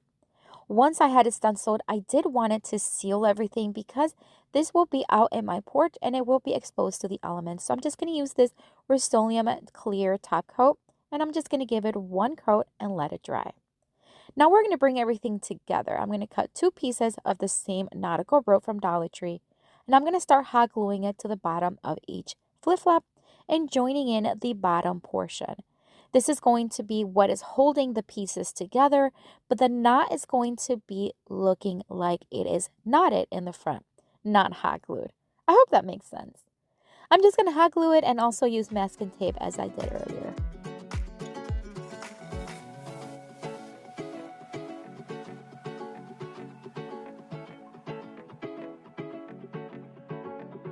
We are almost done, but I am a sucker for adding greenery.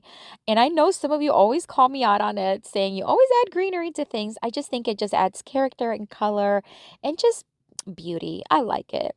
But you don't have to do this step if you don't want. I'm going to use some of these picks from the Dollar Tree I had left over, and I'm just going to hot glue them to the top. And then I'm going to bend them over as needed, as well as these cute little pink flowers and a yellow one to bring everything together and add a cute pop of color. I gotta say, this one is very much one of my favorites. I love the color combinations. I love how it just has this beachy, very cool look for summer. What do you think?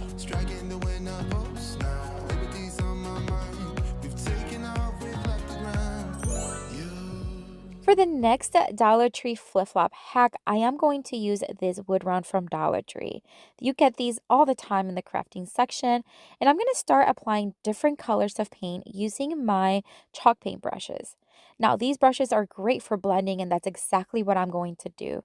I'm going to use different colors of yellows and a mauve color and a blue color, and I'm just going to let you watch as I blend these colors all together, joining in the middle.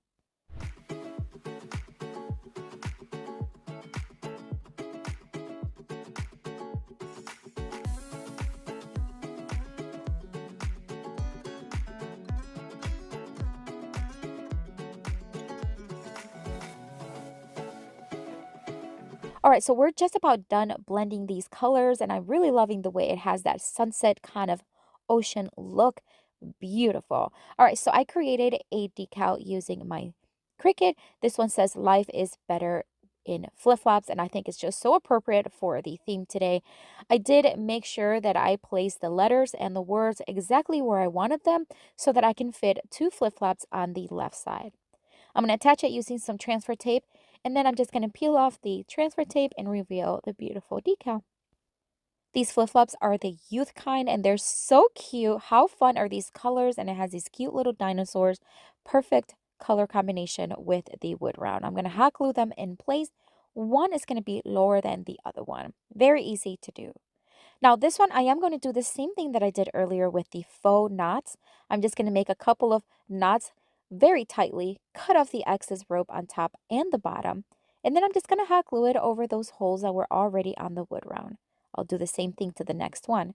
Now for the back, very easily, we're just going to add some nautical rope once again. I'm going to hot glue it in place, and I am going to use masking tape to make sure that they're not going to fray on me. You do not have to do this. I do like doing it because I do know that it will fray on me. But look how beautiful this one looks. If this doesn't scream summer to you, I don't know what does. Absolutely gorgeous.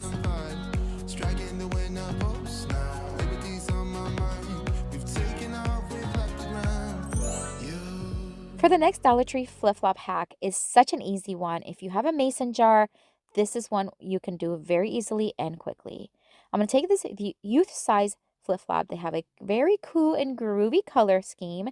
I am going to poke a couple of holes on each one, and then I'm going to thread some white jute string right through them, making sure that the end and the beginning string lands on the back of each flip-flop. Once I have them threaded, I want to make sure that they're joined in the center as close as possible, and then I'm just going to place them right around the mason jar. Very easy. I'm going to make a very simple knot in the back, and that way we can just remove this when the season is over and reuse the mason jar later on. I'm going to take some of this beautiful teal burlap ribbon. I'm going to cut off a piece, fold it in half, and hot glue it around the thread so you do not see that part. I'm going to add this beautiful yellow flower right in the center with hot glue, making sure that the petals are underneath these straps so they don't get curled up to the top. Nice and easy.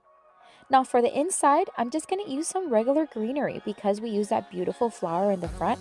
The greenery is just toned down enough to make that design pop. What a beautiful and easy craft you can make this summer. You can make multiples, whatever your heart desires. Move all the little ties that have them, and I'm just going to fold them in half. We're going to create a very quick pillow cover. You've seen these before, and I'm just going to show you one way that I love creating pillow covers, especially if you do not have a sewing machine. I'm just going to place the pillow right on top, making sure that the design is where I want it to be, and I'm just going to cut off the excess towel from each end. Then I'm just going to fold it outside in, and then I'm just going to hot glue it. Hot glue goes a long way, my friends, especially if it's something that's going to be temporary, and you're just going to switch it season to season. So using hot glue and my little silicone brush, I'm just going to secure them in place and making sure that I leave one end open. Then I'm going to take the other flower theme. They complement each other very well. I'm just going to cut off another piece. This one's going to be a little smaller. And I'm going to cut another piece on the other end, making sure that it's nice and snug to the pillow. This one I cut off a little too small though. I would leave it about an inch larger. But nonetheless, it worked out really well. Once I had it secured, I'm just going to flip it inside out or outside in, and I'm just going to place the pillow right inside. You're going to see that this side is a little snugger than the other side, but it worked out well in the end. And then I'm going to place the other one on the other side. It's going to overlap in the center. The design's going to be nice and beautiful right in the front, and you're going to see that complementing floral design. I think it's so stunning. I love these. These will be great outdoors as well, but for indoors, it's perfect.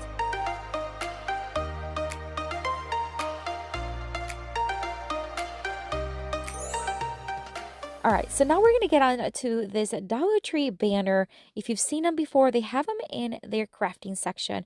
They're actually really good size. So I'm just going to open it up, and then we're going to start hot gluing towels. We're going to use the same design that we used earlier, and we're just going to hot glue each towel, each design on each flag.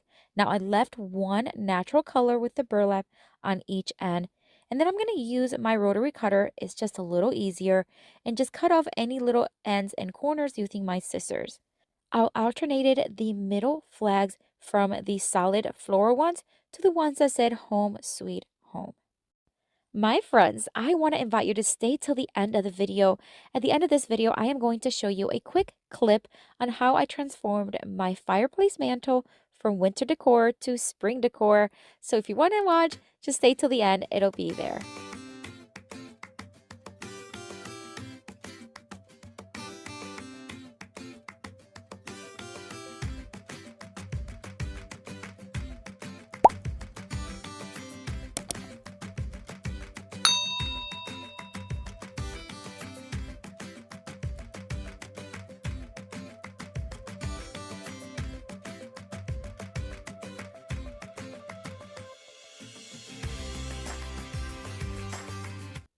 All right, so now I'm almost done covering the flags. Like I said, I'm just going to covering the middle ones and leaving 2 burlaps, one on each end. I'm going to take some of these greenery faux ferns. I get these at Dollar Tree, and I'm just going to cut off the little thicker portion of the stem, and I'm just going to hot glue it in between each flag. This is going to add texture, greenery, and to be honest with you, I feel like it brought everything together. You don't have to add these ferns. You can add any flower you want that you may already have at hand. But these is so beautiful. I love the way it turned out. This is my living room mantle, and I just love the way it looks.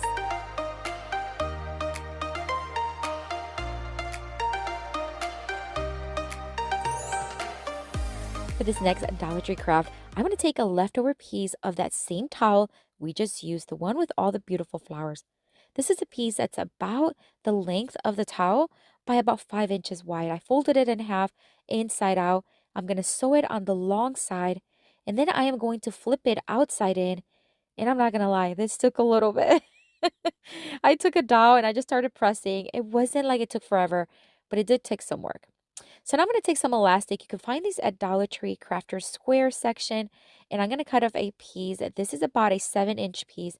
And then I'm going to stick a bobby pin to one end. This is what I'm going to use to thread it all the way to the end of the other side.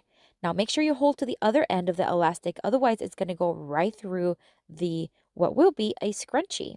These will be perfect for summer and spring, especially summer for the side of the pool when your head is all wet and you just want a scrunchie that will absorb the water.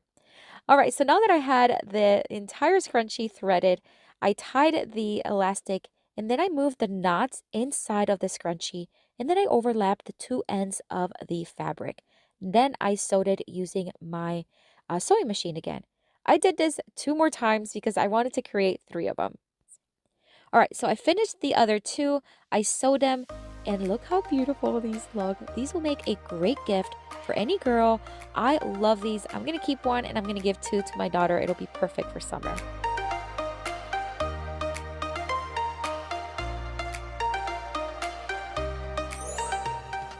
For this next Dollar Tree craft, okay, this has to be the easiest one. Maybe not. I think I have an easier one. All right, so I'm going to take this beautifully designed towel and a pot holder that matches the design. I'm going to put the blue part underneath it. I kept it just as it was folded, but I placed it right in the center of the towel. Then I'm going to take it to my sewing machine. I'm just going to sew it right down the middle. That's it. Once it's sewn, it's basically just folding up the pot holder. Now, I wanted to sew it, but it was way too thick. I could not get this in there. So then I said, okay, I'm just going to use some fabric tape and I'm just going to use some heat to sew it. Well, these are pot holders. Heat does not go through it very well. That means it does its job, right? But I missed that part. So it didn't work. I removed it. And I'm just going to go to my hot glue, my faithful hot glue. I'm just going to add a lot of it. And then I'm just going to send it right on there. You can also sew it by hand with some thread. I didn't have any blue thread. So we're just going to hot glue it. And I think it's gorgeous. You can hang this in your kitchen. You can use it as a towel or just to add some cute wall decor.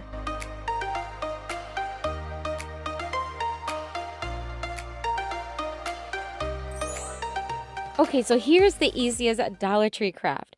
I'm going to take this beautifully designed kitchen towel. I'm going to open it up, and then I am going to place a thrifted vase right in the center. Dollar Tree has similar vases to these, so you can use whatever vase you have on hand. I'm going to tuck in the shorter sides first. Then I'm going to bring in the taller sides and kind of overlap over the shorter ones so they hold them in place. I'm going to do the same thing on the other side, holding it tightly in the center. And then I'm going to bring in a cute little pink ribbon that's going to be perfect to tie it in the center. I'm going to wrap it around twice. Then I'm going to just really tighten it and just make a very simple knot right in the front. Okay, so I contemplated cutting off the excess towel. I think it would look very cute, but I wanted to try something different and I left them just as is, but I did fold them and kind of moved them to where I wanted them. I love the way they look. I want to add these faux tulips, which by the way, I have on my Amazon store and it is linked down below. But look how stunning this looks. So easy. You can use any towel you want. You can then remove the ribbon and use the towel in your kitchen. That's how easy it is. On my recent trip to the thrift store, I hit the jackpot, my friend. These vases and these containers are so gorgeous. This one, you can tell it was a former candle, but I brought it home because I love that wooden cap. I quickly gave it a quick scrub. It wasn't in horrible shape, but it did have some dust. I removed all the stickers from the bottom, making sure that it was nice and clean. And then I'm going to take it outside and spray paint it with this Rust-Oleum satin spray paint in the white.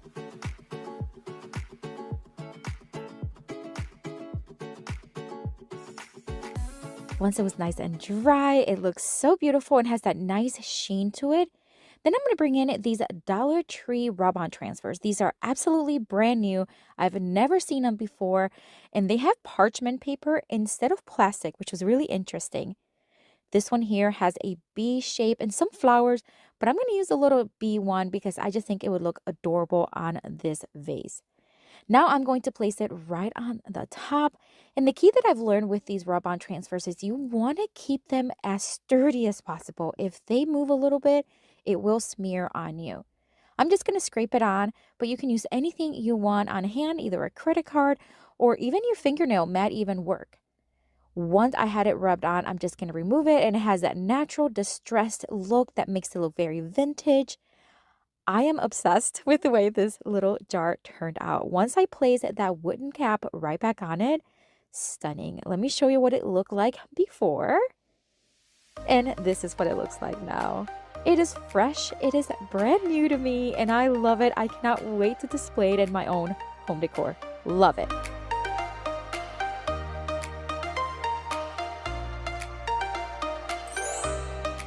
This tin bucket is gorgeous. I love the shape and I love the size of it. It's made for dog biscuits, but I'm going to use it in a different way. Again, I'm going to give it a quick little scrub and remove the price tag from it. Then I'm going to do the same thing. I'm going to take it outside and I am going to spray paint it in the same satin white Rust-Oleum spray paint and gave it a few coats very lightly until it was fully covered.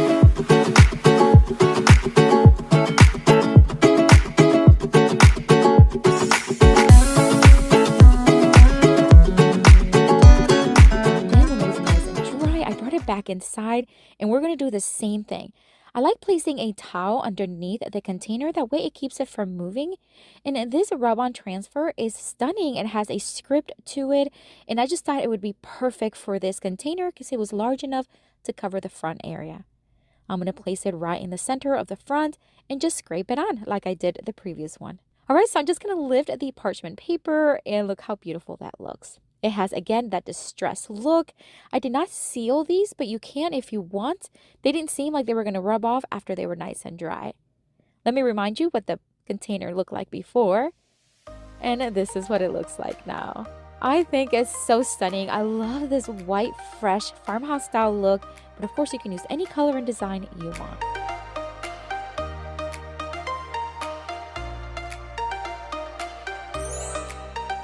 This little milk jug was such a score. It is a beautifully designed one. I love the shape, but the style was not quite my style. So I'm just going to give it a quick wipe. And again, I'm going to remove the price tag and then take it outside. And once again, spray it white with this satin Rust-Oleum spray paint. Gave it a few coats until it was fully covered. And then once it was dry, I just brought it right back in. And you can see that it's nicely covered. I'm going to place it on my towel, and I'm going to bring in another rub-on transfer. This one has a different script on it and a little flower in the center. I'm going to cut it off, and I'm going to place it right in the front. Nothing new, just going to scrape it once again. And now I'm just going to remove the parchment paper and reveal the design. Again, it has a nice natural distress to it that I really loved. This is what it looked like before, and this is what it looks like now. What a beautiful transformation. This little milk jug is staying with me. I'm going to display it in my home decor this year. We're going to start with this Dollar Tree hat. You can also find these during the summer and spring seasons at Dollar Tree. And I'm going to start by removing the tags and the ribbon that came with it. It's not hard because the glue, it's not sticking very well.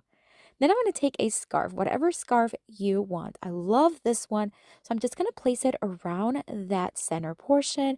And then the key here is just kind of keep snugging it and tugging it and scrunching it just so that you have a nice set piece around it. Then you're just going to make a very simple bow. I'm going to show you 3 ways you can style this hat using one scarf. The very simple bow, and then just fluff it as needed. This would be super cute to wear to the beach or to a park or anywhere you want. I love this style. The colors of this scarf really complement the hat very nicely, and it's one of my favorites. The next way is you just want to loosen up that bow, and then you just want to turn it into a very snug knot. That's it. This is actually my favorite, and I am going to keep it this way for me to use this summer. I think it will look so pretty for a picnic or even just a stroll at the park. The next one is just by adding some quick little florals. You can find these at Dollar Tree. You can add any color you want. Just add them in there as needed. You can hot glue them if you want. And look how pretty this looks. It would be perfect for Easter Sunday or a picnic or even an outdoor wedding. Wouldn't that be pretty? For the next hack, I'm going to take this wreath cross and then I am going to take another one of those beautiful scarves and just cut it. This one was actually an infinity scarf. Now make sure that when you fold it in half, just like I did, you are folding it with the brighter design on the outside. Then we're going to start at the bottom and we're just going to simply wrap the cross all the way from the bottom to the top. I'm not overly concerned with the middle portion where the cross meets because we're going to cover that later with some florals. But right now I'm just focusing on making sure that I'm hot gluing as needed and wrapping it all around where everything is covered.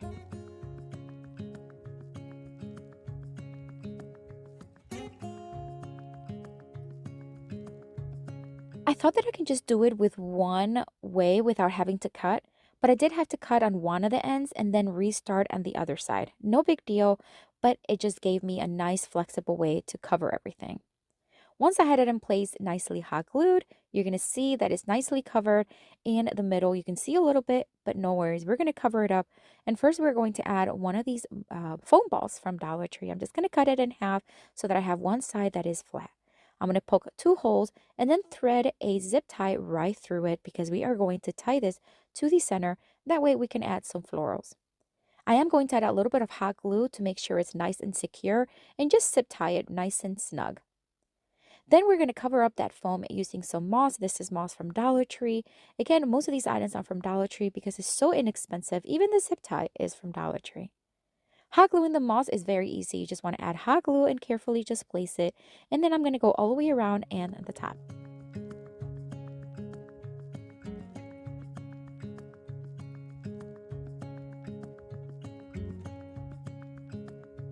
And now it's time to have fun and just add florals. I'm going to start on the outer perimeter. I'm just going to add some of these faux boxwood, add them all the way around. And then I'm going to add some different other florals that I already had on hand, whether it's from Amazon or Dollar Tree, in colors that complement the scarf nicely.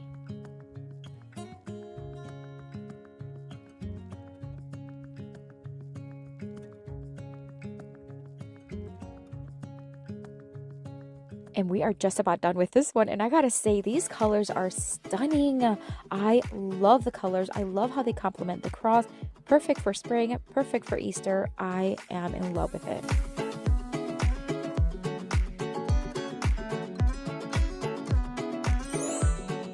For the next hack, I'm going to take another one of those scarves. This is going to be another very easy one. I'm also going to take these tulips that I am obsessed with. I'm going to take the nice, beautiful scarf, and I'm just going to fold it in half, making sure that the ends nicely meet each other. Then I'm going to place the tulips right in the middle and just fold them up. Don't worry if you can't see them yet. We're just going to tug in those little sides and then scrunch it in the middle very nicely, and not too tight, just snug enough to hold them. I'm going to place a nice complementing ribbon, tie it in the center, and once you tie it, you can pull it up if you need to. Just tug it up just a little bit if you have to. Then I'm just going to make a very simple bow once again. You can always just leave it in a knot, but I think making a little bow looked really cute. I'm going to fluff it just a little bit. I'm also going to cut the ends in a dovetail design so that it looks nice and finished. Then I'm just going to fluff it nicely and bring that top bottom towards the bottom and then to the side, and then the back to the side. Fluff it, making sure that the flowers are where you need them. Pull them out, bend them to the sides as needed. This is absolutely gorgeous. I think this will look great in a console table or even a coffee table on top of some books. Wouldn't it be gorgeous?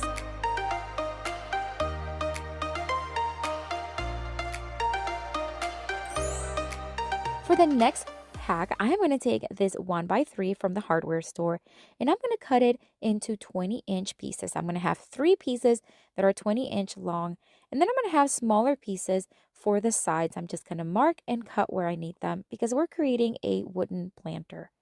I'm going to distress it a little bit using my meat tenderizer. I'm just going to start hammering it out.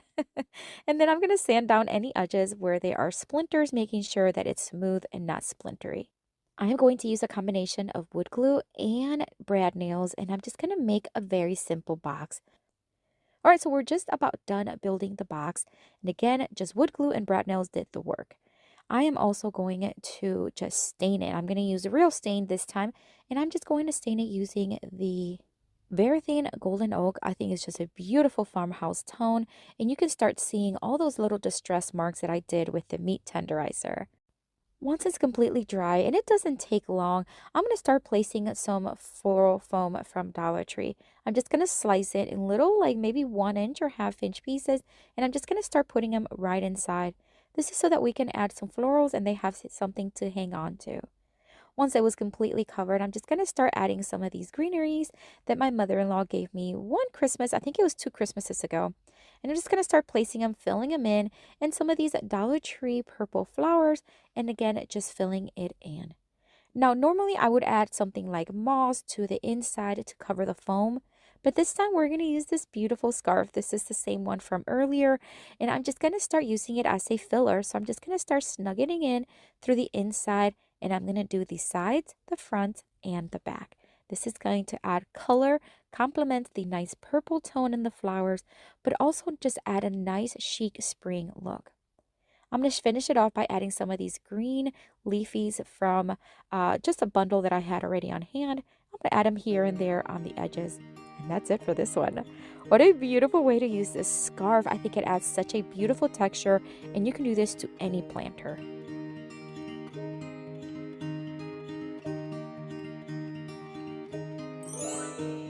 The next scarf hack, I am going to take this bunny that I thrifted so long ago. I think it had great bones. It was solid wood, but boy, was it neglected. You can tell that it was outdoors for a long time. I removed everything from it, and I'm just going to sand it down as smooth as I can, although I still want it to have a rustic look. I'm going to brighten it up using some fresh chalk paint. This is Rust-Oleum chalk paint in the linen white. I'm just going to give it one coat here and there, but I am going to make sure that I leave some spots where it just looks a little bit rustic and farmhouse style. And then once it was completely dry, I do want to use some of the items that I had on it, but I do want this bunny to be on the back side instead of the front side. So I'm going to take the little planter that it came. I'm going to remove the nails that I ever had on it. I'm going to sand it down smooth, and then I'm going to give it a fresh coat of paint, and this is Rust-Oleum milk paint in the Highland blue.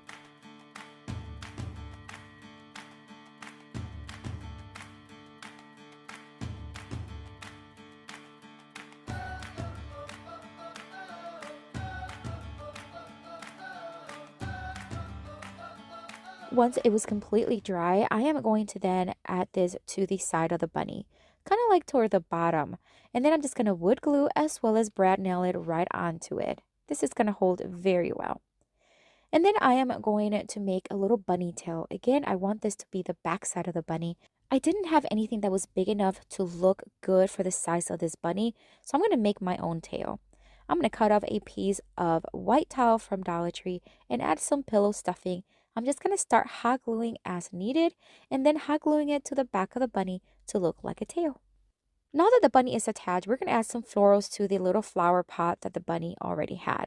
We're just going to staple them in place because this is solid wood. Stapling is a great option. And I'm just going to add some different spring and summer tones to it.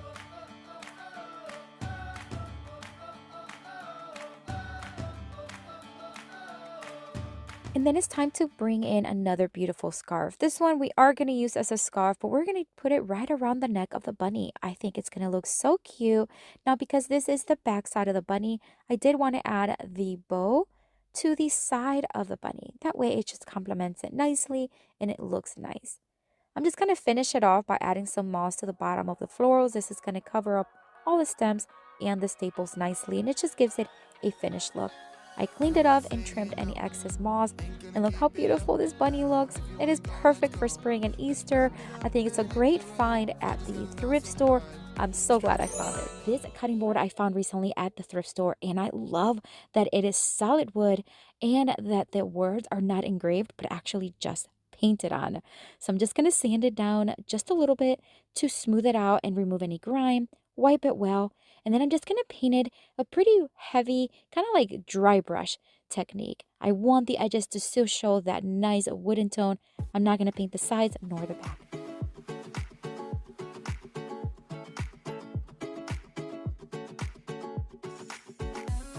While that dries, I'm going to take this beautiful wreath from Target Dollar Spot. They're $3 each, as well as this decorative starfish that I found in a bundle, and it came 3 in a pack.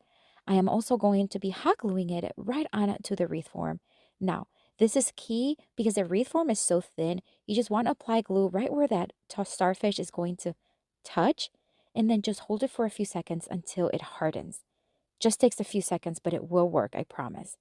Then I'm just going to add some seashells here and there, doing the same thing, just placing it where I want, kind of looking to see where it touches the wreath, adding hot glue, and then holding it for a few seconds.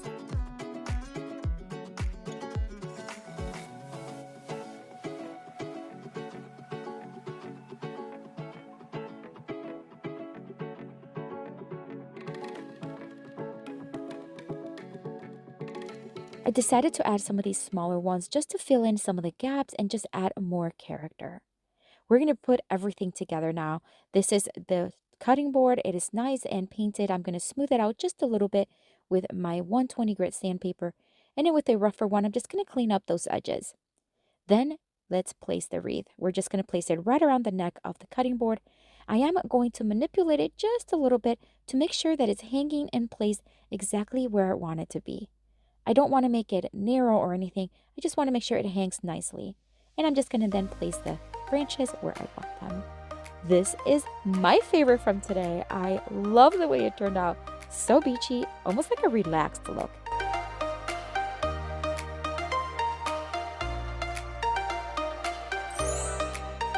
For the next Dollar Tree DIY craft, I'm going to take this Dollar Tree jar. You can find these all year round at Dollar Tree.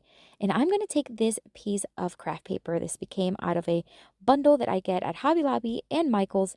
And I'm just going to roll it up. It has a nice scripted theme to it, so it looks perfect for a message in a bottle theme. I rolled it up, but it didn't quite fit. So now I grabbed a very thin dowel, and I'm going to use that as my guide. Roll it in and making sure that it fits. I remove the dowel, and then I'm just going to add some double-sided tape to make sure that it stays put. Then I'm just going to place it inside the bottle.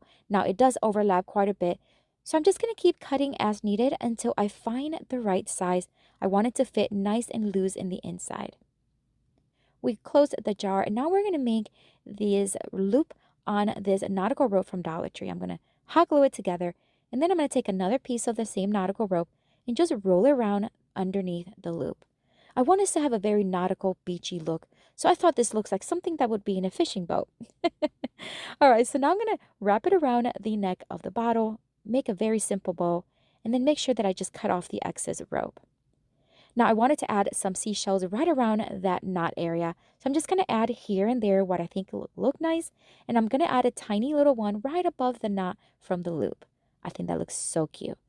I'm going to take some of these greenery that I really love the way they look. I'm just going to grab a few little branches and hot glue them here and there so that it just adds some color, character, and it just looks like it's been at the bottom of the ocean for many, many years. What do you think? I love it. It's such an easy craft anyone can do. You could totally do this very inexpensively.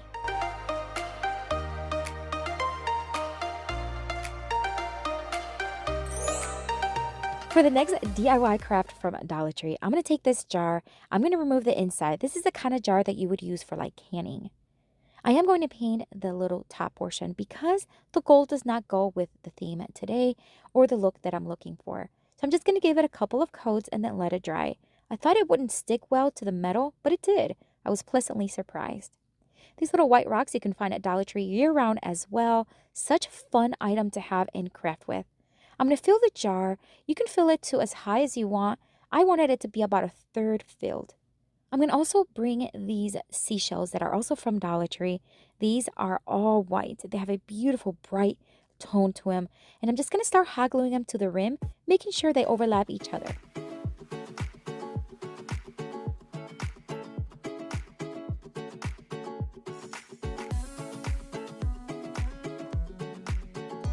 I was so surprised at how well it really stuck on there.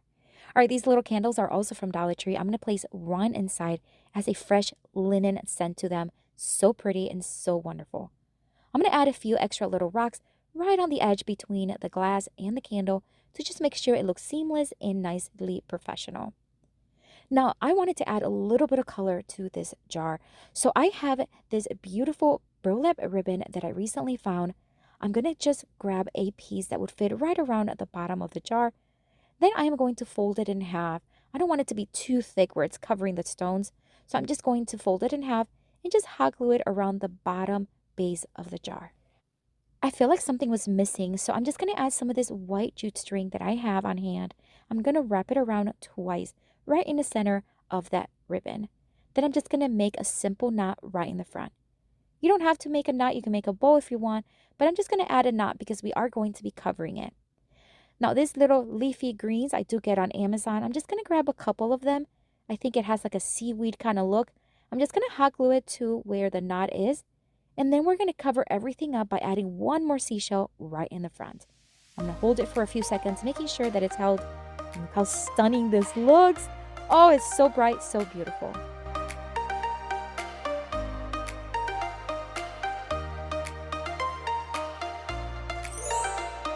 The next DIY craft from Dollar Tree, I'm going to take these shower rings from Dollar Tree. Now, this is a project I did a couple of years back, but I'm going to show you again how I made these rings because then we're going to put everything together using seashells. I'm going to take 2 rings and I'm going to hot glue them together, making sure that each end aligns with each other.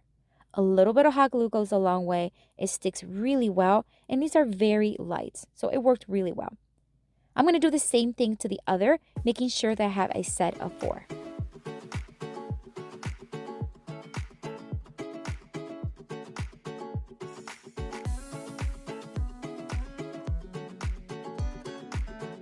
I'm now going to bring in some nautical rope. This is the white kind from Dollar Tree. And at first I thought I can just wrap it around with the same thickness that it has, but that didn't work. So I'm just going to separate the strands and I'm just going to take one of the strands, which is a lot thinner. Once I have it unthreaded, I'm just going to wrap around each ring with it, making sure that I start and finish right where that thicker portion where it ends on the rings.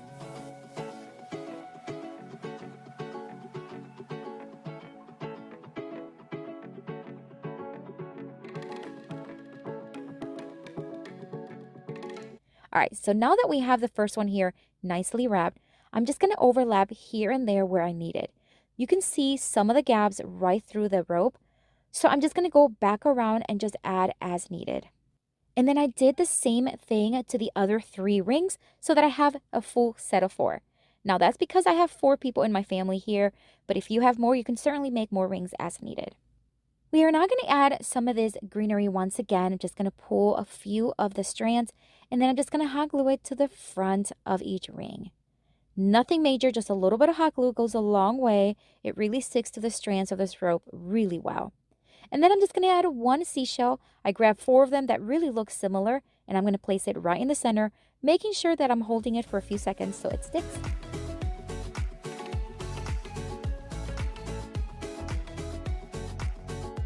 All right, I got these linen napkins at Amazon and I love them. They're very soft and they have a great size.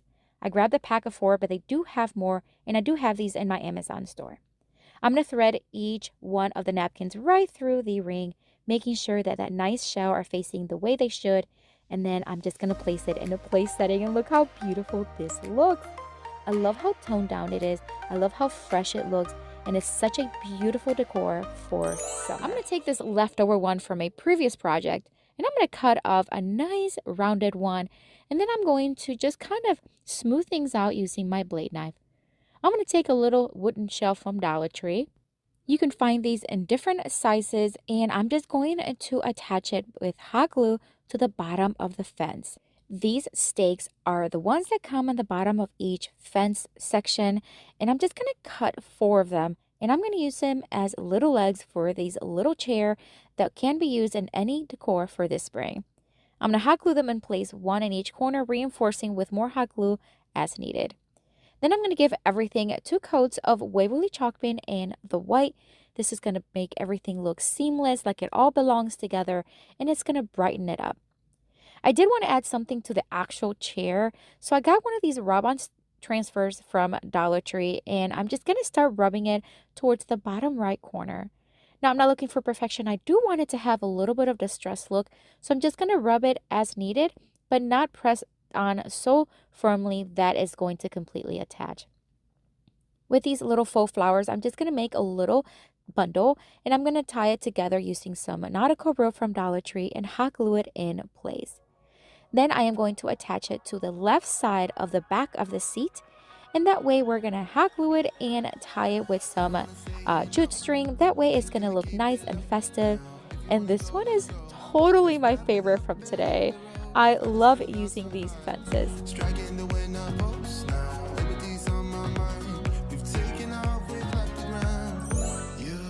For the next Dollar Tree hack, I'm going to take this piece of 2x4 that was left over from other projects. I'm going to sand it down very smoothly. It did have tons of splinters, but using my palm sander makes it so much faster.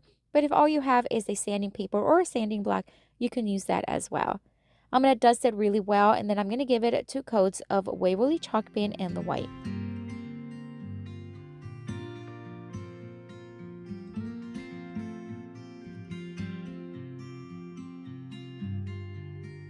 Now I'm going to bring in a full set of the garden fence. I'm going to remove the stakes from the bottom, and then I'm going to cut off the 2 middle pieces, being very careful to cut as smooth to the edge as possible so that it looks nice and even. Once I had it cut, I'm going to smooth it out once again using my blade knife very carefully. If there's any pointy areas, this is a perfect way to do it.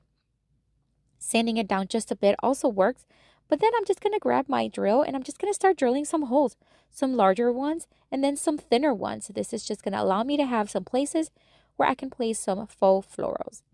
Once I have the holes all in place, I'm going to bring in the fence, and then I am going to hot glue it to the front.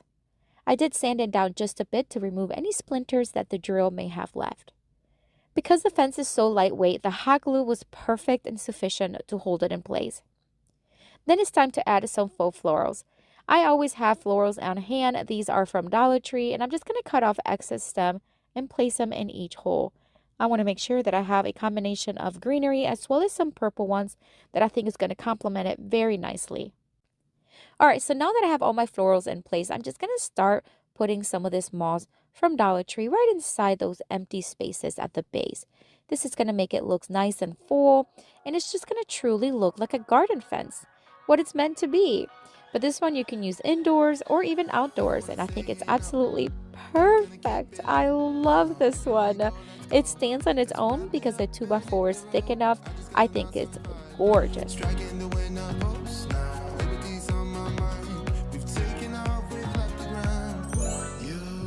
For the next Dollar Tree craft, I'm going to take this hanging shelf from Dollar Tree. This is a larger one. I'm going to remove everything from it. It does come with rope and a ring, but we're not going to use that quite yet. So now I'm going to take some of these leftover fences and I'm going to cut off the little arrow that each have. I'm going to need 4 of them. Once I have them cut, I'm just going to kind of cut them, making sure that they're as evenly sized as possible. And then I'm just going to hot glue one on each corner to cover the little hole. Be the first who knows all of your deepest secrets. Can I be the one who wakes you up before you miss your ride? And then I'm just going to give everything 2 coats of Rust-Oleum chalk paint in their beautiful pink tone. Be close to you, and I want to show you something new. You gotta know. Every day I got your back here. And then I'm going to grab one of these Dollar Tree temperature thermostats. I think they are gorgeous. This one's actually metal. I love this one. Usually I get the ones that are plastic, but this one is so much more sturdy. I'm just going to screw in a screw onto the wood board. That way it's going to hang very securely. And I'm just going to add some rope to the back using some hot glue. And then I'm just going to make a little tiny swag using some leftover florals, some boxwood, and some yellow flowers. And I'm going to tie it in the center with a piece of that same rope that the shelf came in. And that way it's going to all complement each other. I'm just going to secure it in place with hot glue and then hot glue it to the top of the thermostat, right where that screw is. and that way it's going to hide it, and I think it's gorgeous. These colors are absolutely stunning. I would love to have this on my porch or even my back deck. I think it's stunning.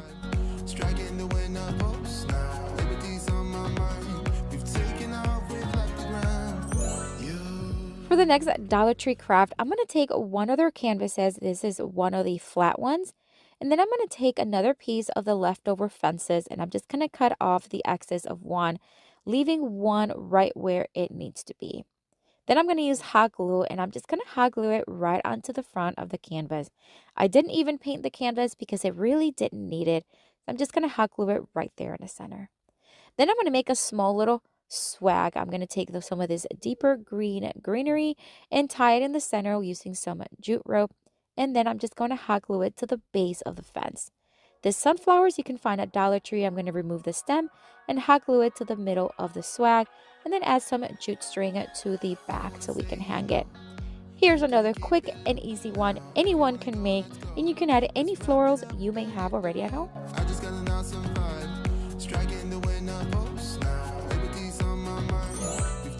Here's another beautiful spring craft you can make very quickly. If you have any wood beads, I would take some jute string or rope or whatever you may have on hand, and you're going to want to string 6 little wood beads, leaving about 1.5 inches of string after you tie it. You're going to make another little swag. This one is going to have similar yellow flowers as earlier, and you're just going to wrap it around with some greenery on that empty space that was there and hot glue it in place. If you make 4 of them, this makes a beautiful spring napkin ring everyone will absolutely love.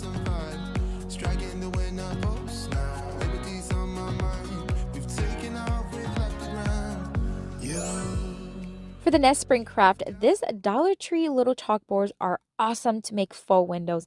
Just remove the little back stick from them and then just join them together using hot glue. Easy and quick.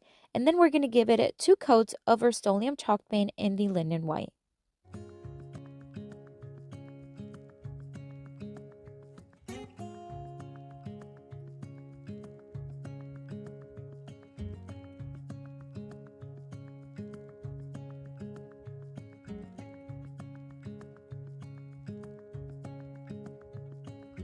Once the window was completely painted, while it's dry, I'm going to make a little wreath. This is going to be a quick one. This red vine wreath is just one that I thrifted a while back, and I'm just going to take some florals, some yellow ones, some white ones, and I'm going to place them towards the right side of the wreath. Then I'm going to take some burlap ribbon from Dollar Tree, make a very simple bow, tie it in the center with some jute string, and then I'm going to hot glue it to the center of the floral arrangement. And then to place the wreath on the window, I'm just going to hot glue it. It's very lightweight, so I'm just going to place hot glue on the top and the bottom, and then I'm going to place it right in the center. To be able to hang the window, I am going to add some rope to the back. Again, it's very lightweight, so some rope did work, and I think it's so beautiful. You do not have to use white, but you can use any color you want, and it's such an easy craft.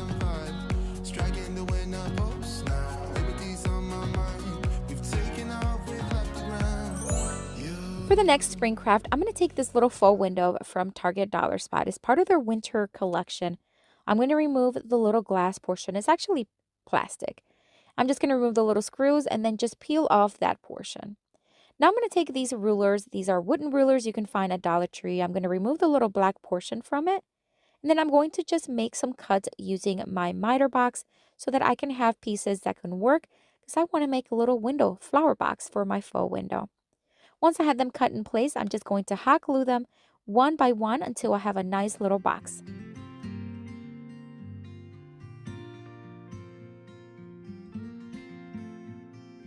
To give the little box a bottom, I am going to use some foam core from Dollar Tree. I just traced it onto a corner, cut it with my X-Acto knife, and then I'm just going to hot glue it in place. And that will be sufficient because the flowers that we're using are faux and they are just nice and lightweight. I'm going to start adding some boxwood and some flowers here and there that I have already on hand. And then I am going to just add a little tag. This little tag is from Dollar Tree. And I'm just going to use one of their chalk markers and put Happy Spring. And then I'm going to hot glue it to the front and a little bit of a tilt so it has a nice in character. And that's it for this one.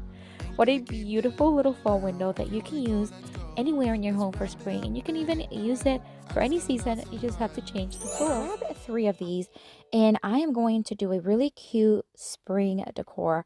I'm going to sand down all the edges, the front, the back, and that way they're going to be nice and smooth because they are kind of splintery once you get them. I'm going to paint one of them with this beautiful mint green by Behr, and then the other 2 are going to be white, and I'm going to use Rust-Oleum chalk pen and the linen white. I ended up going with the one that says Love Grows Here because I thought it was just really cute. I'm going to place it right in the center of the board, and I'm just going to place 1 tape on top just to kind of keep it in place. I'm going to take some Waverly chalk pen in the white and one of Essential Stencil's stenciling brushes, and I'm just going to start applying the paint. And basically you just want to add very little paint in your brush and just go in a circular motion until you have it completely stenciled. Looks so cute. Now I'm going to take one of their rub-on transfers. Oh my gosh, it is stunning. I love these designs. They are perfect for spring and summer, and all you have to do is cut up the section that you want, remove the back, place it on the surface, and then just scrape. Makes it so easy. You just want to rub and pull as you go. If you have anything running through the edges, you just want to sand it down very lightly. And I'm going to do the same thing with the other board.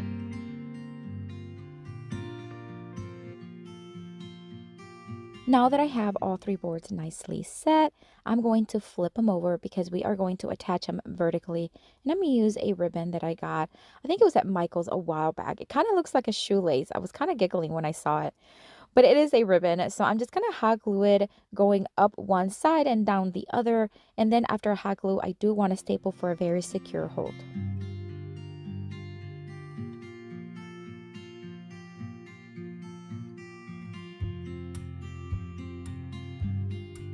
And that's about it for this one. So easy, so beautiful. You can certainly sell this one if you'd like. All the ones that I'm making today are going to be ones that you can actually sell and make a good profit off of them. Made out of wood, solid, durable, and I love the way this one turned out.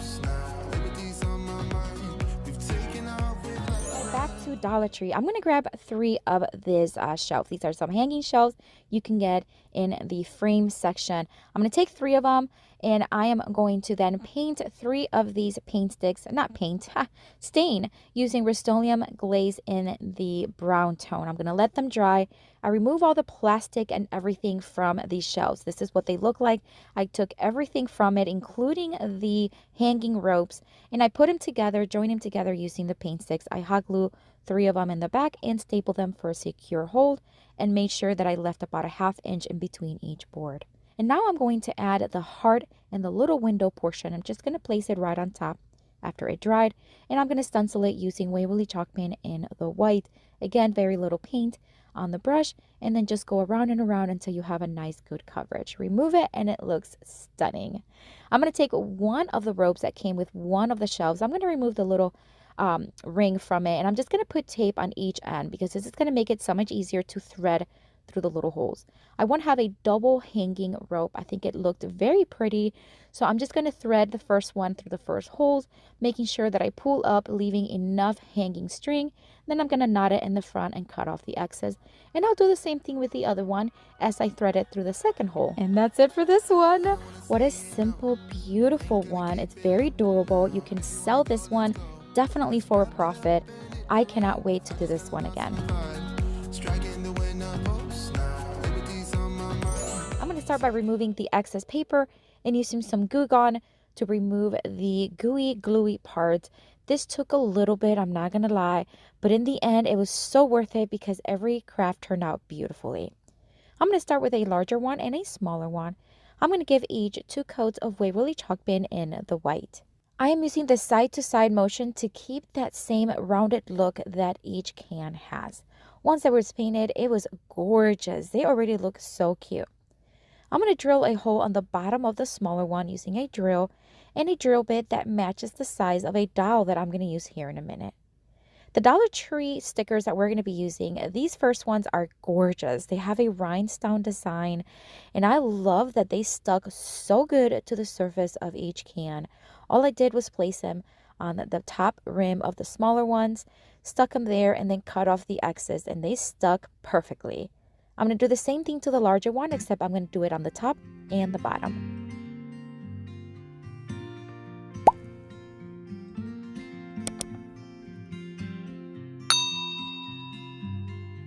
Look how beautiful these cans are already looking. Gorgeous. All right, so moving along, I am going to take one of these foam balls from the Dollar Tree, and I'm going to cut off about a third of it, and I'm going to hot glue the larger one in the larger can and hot glue the smaller one in the smaller one. This is so that when we place the doll as well as florals, they have something to stick on. Now we're going to move along to the doll. Again, these dolls I already had at hand. I got it at Walmart, but I think you can find them at Dollar Tree. These miter shears I get on Amazon. I'm just going to kind of eye out and measure where I need to cut, and then just cut the doll as needed. I'm going to place the doll right through the hole as well as the foam that we hot glued inside. And then we're going to just place it inside the larger one, making sure that the smaller can kind of lands in a tilt motion. I want this to look like it's a little tilted, like it's falling off of the larger one. I'm going to add hot glue to the foam and the doll just so that it sticks in place nicely. I'm going to add some of these black stones, the little tiny stones that I get at Dollar Tree actually. I'm just going to place them in each can. That way it's going to add some weight and it's not going to tilt over on me. And it's also just going to hold everything in place. And then I'm going to add some moss. This moss is from Dollar Tree. You can find them there year round. I'm just going to fill in the cans so that it hides all that foam and stone. Now I'm going to start adding some floral. These are some faux boxwood that I get on Amazon. I'm going to add it to both the top and the bottom can, as well as some of these beautiful purple ones from Dollar Tree. And I'm just going to add here and there until I kind of see what I like. I want it to be full, but not overly full. And I think this one turned out absolutely stunning. I love, love, love the way this turned out. The brightness, the freshness, so beautiful. And we used cans.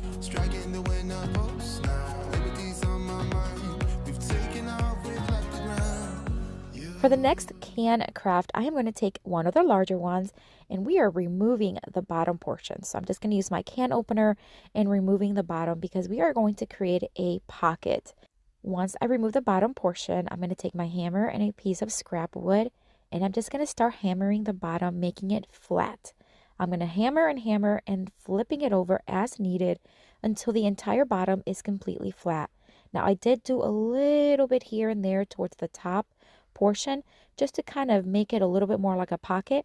And then on the very, very top, I'm just going to hammer it very slightly to make it oval instead of round. And this is kind of what it should look like. I'm going to take the Waverly chalk paint and the ink and I'm going to give everything one coat and let it fully dry.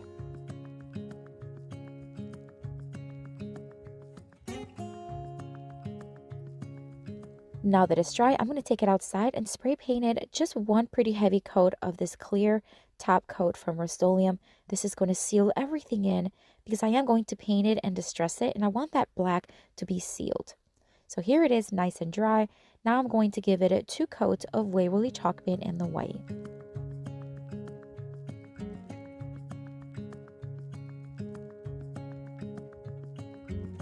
And this is what it should look like when everything's dry. I'm going to take this piece of rag and I'm going to start wet distressing it. Now, it didn't work out as good as I thought, so I quickly just moved on to my sanding block. This is a flexible sanding block, and I'm just going to start sanding the ridges, the edges. I don't want a heavy distress, but I do want that black to show nicely, and it was also showing a little bit of the silver, which was very pretty. And now we're bringing in these rub-on transfers from Dollar Tree. You can find these in the crafting section all the time. This one says, welcome home. And I'm just going to remove that part and then just place it right in the center of the tin can, which is now a pocket. I'm going to take my scraper and I'm just going to start rubbing it on until you kind of see where it's being lifted.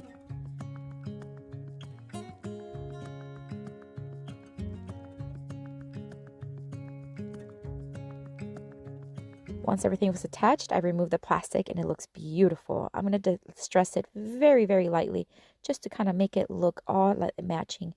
Then I'm going to take some of this black jute string that I get on Amazon and I am going to hot glue a little piece to the back and then just wrap it around until I have about maybe 3/4 of an inch and then hot glue it in place. All right, so using my crop-a-dile, I'm just going to make 2 holes on each side of the pocket and then I'm going to take these Dollar Tree chains. These are the basket hanging chains. I'm going to take one of the clips from another chain and we're just going to clip them to each hole. And that way it's going to have a nice chain to hang from. Beautiful. I'm going to add some of these pink peonies that I get on Amazon.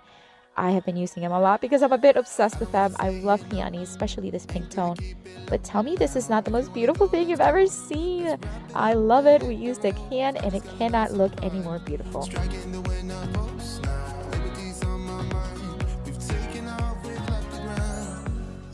For the next can craft, I'm going to take another one of the larger ones and give it again 2 coats of Waverly chalk paint and the white. Beautiful and white and fresh. Now I'm going to take this sticking stripe from burlapfabric.com, which by the way, I have their website linked down below. You can find all things burlap and more. All right, I'm going to hot glue a piece to go around it, but I'm going to make sure that the little frayed ends overlap the edge. So I want to see the frayed edge instead of the can edge. Then I'm just going to hot glue it in place. Then I'm going to take more of those stickers from Dollar Tree. These have such a beautiful spring farmhouse look. I love this little farmhouse truck, so I'm going to use it and I'm going to place it in the front of the can. Now here's the kicker, because it's a 3D sticker. When I stick it on, because the can is round, the top portion pops up and it looks so 3D, so beautiful. I love the way it turned out.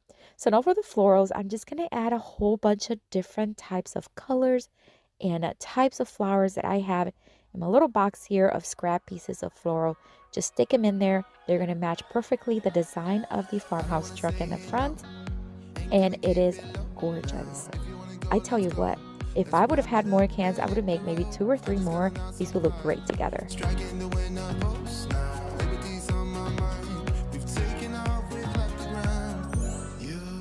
For the next can craft, I want to take one of the smaller ones and this piece of scrap paper that I had on hand. I'm going to kind of mark where I need to cut because I want to wrap the can around with it. So I'm just going to mark with a pencil and then cut with a rotary cutter. And then I'm going to wrap it around and Mod Podge it. I am going to cut off the excess by just folding it where I need to cut, make the cut, and then adding a lot of Mod Podge to the can and wrapping it all around. I'm just going to start pressing in, kind of like squeezing it, and then I'm just going to seal everything with more Mod Podge just on the edge there. Nice and tight. Then I'm just going to kind of again squeeze. If I get any wrinkles, I actually don't mind on this one because it just adds to the design. And you'll see what I'm talking about. I'm going to take my sanding block. I'm just going to sand off the edges for a smooth finish, and it just kind of smooths out those edges. Now that I have everything in place, it's time to add some more character. I want this tin can to look like it's rusted. So I'm going to take some of this cinnamon that I had in my kitchen and Mod Podge. I'm going to mix it up just a little bit, making sure that I leave some cinnamon without the Mod Podge. I'm going to start brushing it on the top rim and the bottom rim.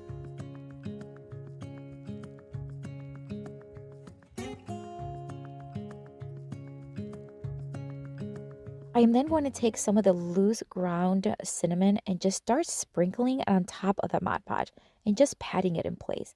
This is going to make it very texture, very thick. And then once I had it where I wanted it, then I'm just going to kind of smooth it out with my fingers and remove any excess. And that really looks like it's rusted. I love this little can. I love how it's looking. I'm going to add another one of these rub-on transfers from Dollar Tree. This one says Happiness is Homemade, and it has a beautiful brown tone that matches and complements the design of the can perfectly.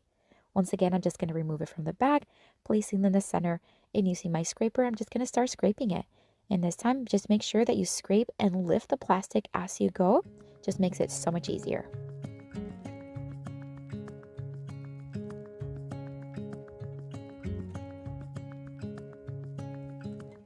And then it's just time to distress it a little bit. I'm going to take that soft sanding block once again and just kind of lightly sand. They really distress really easily, so just be careful when you are distressing. And I'm just going to add one of these beige peonies, and I love this one. It's so small and cute, and it has all the rusticness and farmhouse look that I love. Let me start with this white tone one.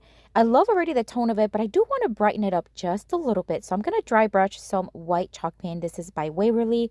And again, it's just a little dry brush, a little bit of paint on the brush, wipe it here and there, and then that way it's just going to brighten it up, but you're still going to see those beautiful lines underneath. How cute this house is already looking. Now this piece is a piece from last year, and I had it left over, but it had this little watering can that I thought was so cute. I'm going to hot glue it tilted right to the upper left hand corner of the house. Then I'm going to start placing some florals. These are just florals that I already had on hand. I keep a basket of different pieces of florals that are left over from other picks and other projects. That way I can take from there as needed. And these were all except for the faux boxwood. This just I'm placing right now. But everything else was just left over. I'm just going to start hot gluing it towards the bottom of the house.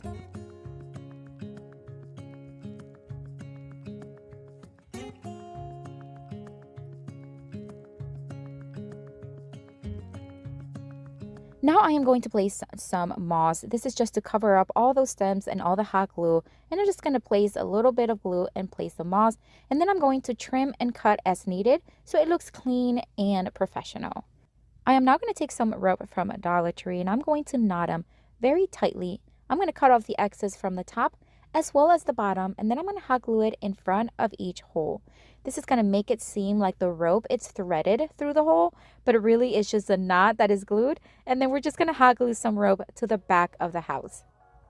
Then I am going to take a blue Sharpie, just any permanent marker will do, and I'm going to make some faux water drops. This is just going to make it look like it is watering the plants, and I think it's so adorable. It's totally my favorite from today. Let me know what you think.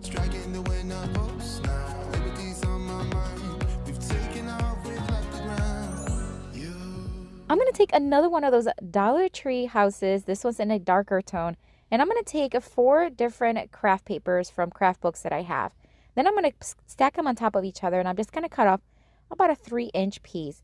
Then I'm just going to start Mod Podging each piece one on top of each other. That way the house is going to have a nice background with all these beautiful designs that complement each other. I'm just going to add a thin coat of Mod Podge and then start placing them one on top of each other.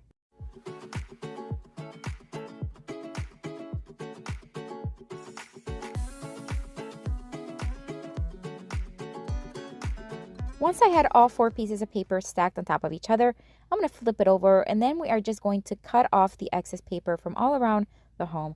I'm going to use my rotary cutter as well as my X-Acto knife for a very close cut.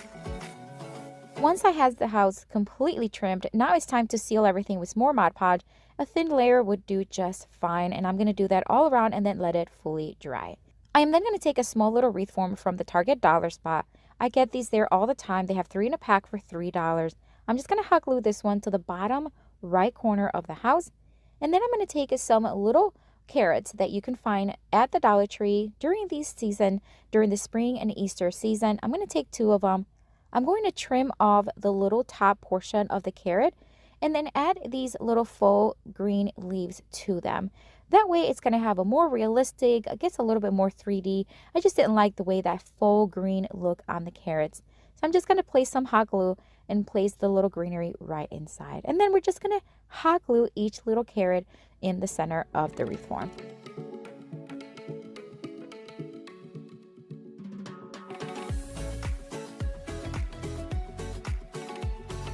I wanted to add a little bit of dimension to the edges, so I'm just going to distress it very little using the antiquing wax and a makeup sponge. I'm going to remove the excess on a piece of towel, and then I'm just going to start lining and distressing the edges. I'm going very carefully, adding as needed. This is just for a little detail of dimension and contrast on the edges of the home, and I really think it helped to create that distressed farmhouse look, but you don't have to do this step. You can certainly skip it and leave it as is.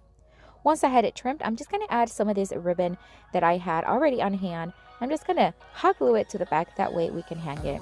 And that's it for this one. Oh, another one of my favorites. I love these little carrots on the side. But my favorite part is all those tones and designs on the house.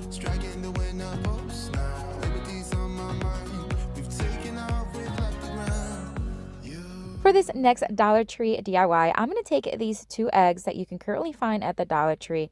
I'm going to remove the little ribbon from it, and then we're going to wrap them up using some nautical rope from the Dollar Tree. The way I'm going to start it is I'm just going to start rolling it on my cutting mat. I'm just going to start adding hot glue here and there until I have a little roll of about twice rolled. And then once I had it nice and tightened, I'm going to hot glue that to the top of the egg. Now, this is before I realized that the whole thing was going to come apart, and you're going to see that here in a minute. So I'm just going to start adding hot glue row by row, spinning it around and making sure that the rope is nicely tight to the one above. Here's where things go a little bit south, but nothing that we can't fix. The whole thing started coming off because I realized that the jute string was not attached to the egg at all. So that's me realizing, what in the world? All right, so then I remove the whole thing. I'm going to take off all of that jute string. Then I'm going to hot glue the piece that I already hot glued to the top. And then we're going to continue with the technique of just wrapping around the rope all around the egg.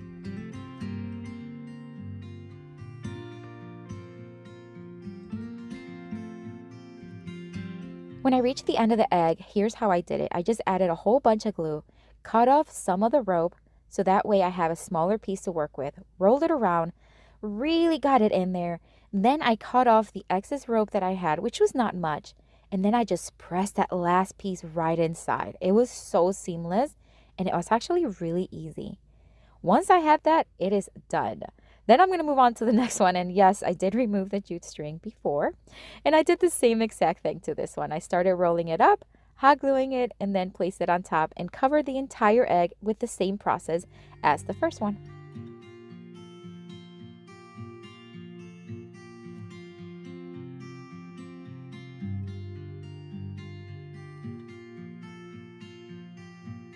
Now I have 2 Easter eggs nicely covered with jute rope. I love it. All right, so now it's time to add some ribbon. So this one I had on hand. I didn't have much left over, but whatever I had worked really well.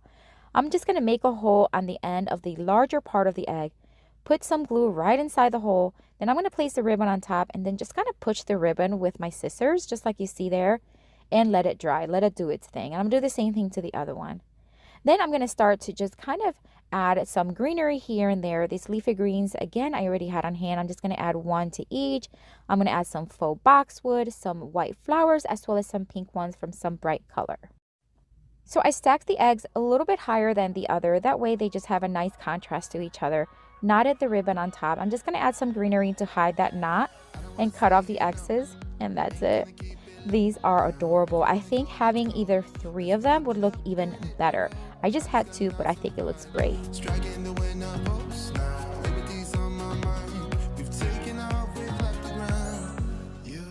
This Dollar Tree wreath form is so cute. It has a bunny shape and is perfect for spring and Easter. I'm going to take one of these dusting mobs from Dollar Tree. I'm going to cut it into 4 equal stripes, long ways. Then I'm going to place it what will be the front of the bunny. And I'm just going to start hot gluing, covering the ears. So as you can see, I'm just going to put it underneath, place hot glue, and then just kind of cover it and go side by side until they're fully covered.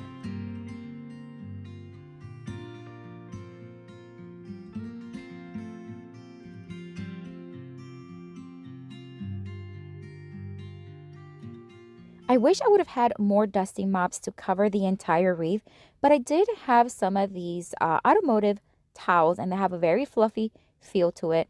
So I'm just going to cut them in strips of about 4 inches, give or take, and then I'm going to start wrapping it all around the base of the wreath.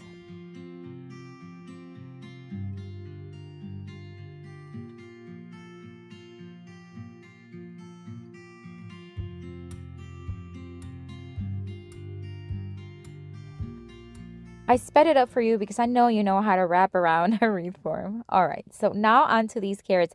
I'm going to do the same thing. This time I'm going to remove the actual greenery part of it. And I'm going to add some of these leafy greens. And these are just more grassy like. Same thing, I'm going to add hot glue and stick them right inside. These look amazing with these faux leaves. And I do have these in my Amazon store, so check them out. They are linked down below. All right, so now I'm going to take some of this yarn. One has a more brownish tone. The other one has a mustard tone. I'm going to wrap 2 of them using these. Just hot glue it in place.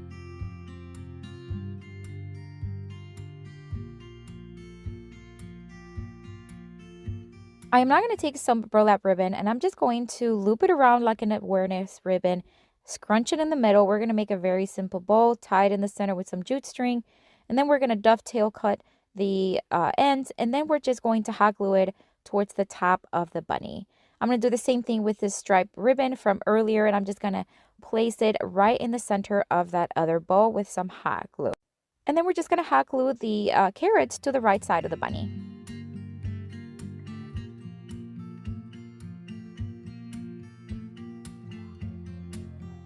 I thought the bow needed a little something, so I'm just going to add more of those little grassy faux leaves right underneath it, and that's it. We kept it on the simple side, but I think adding those carrots to the right side of it just adds those colors, and I just think it's stunning. These bicycle wreath forms at Dollar Tree all the time now. I'm going to take one and spray paint it with this white Rust-Oleum spray paint.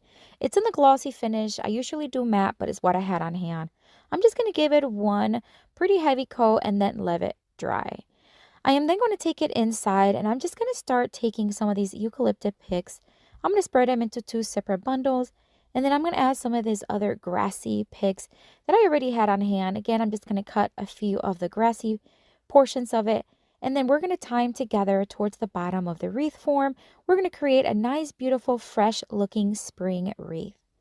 Once I had them bundled to the bottom, I'm going to take this jute string. I like to loop it on one end, thread the jute string through itself, and then just wrap it around tightly until it's nice and secure. This is going to give me a nice, tight, secure hold, but also give me a place where I can place some florals because I do want to add some color. Before we add the florals, I do want to add some of these lambs here. Again, just to add some fullness and a different shade of green that's just going to make it nice and full. I'm going to do the same thing, add some jute string and tie it all the way around to secure it in place. These peonies I get in a bundle. I get them all the time, especially the pink shade, because it is just gorgeous. It's one of my favorite flowers. And I'm just going to thread them right through the same jute string that I had on there, nice and tight. We're almost done. I do want to add some nautical rope from Dollar Tree to the top of the wreath form. I'm just going to find the center, and I'm just going to thread it within each other. No technique or anything, just a simple knot is fine. And then we're just going to cut it with enough length of the nautical rope so that we can hang it in place. And then that's it for this one. I think it turned out so adorable. I love the colors. I love how fresh it is, and I love that it's so simple. Anyone can do this, and you can do this with any florals you have on hand. Doesn't matter which one. One of my favorites from today.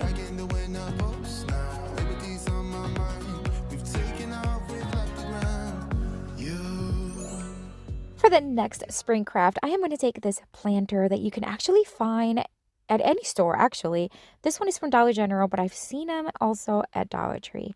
I'm going to drill a few holes on every side of this planter, and I'm going to keep them in a pattern that's going to match each side because we are going to create a lantern with it. Then I'm going to take my sanding block and I'm just going to scuff up and sand and smooth each side on the outside as well as the inside. That way it's going to remove a little bit of that sheen that the planter had because I want to spray paint it. But before we do that, I want to drill a hole on top, and then I'm going to take one of these eye hooks and I'm going to cut off most of the threaded portion because I do want to screw it in from the top, but I don't want it to stick out too much on the inside because we still want to put a light inside of it. I took it outside and I'm going to spray paint it with the same spray paint from earlier. It has a nice gloss finish, so for this one it works really well. And I'm going to give it 1.5 coats, one pretty heavy coat and then a second one where it needs it. And of course we want to let it fully dry, and I did do the inside as well.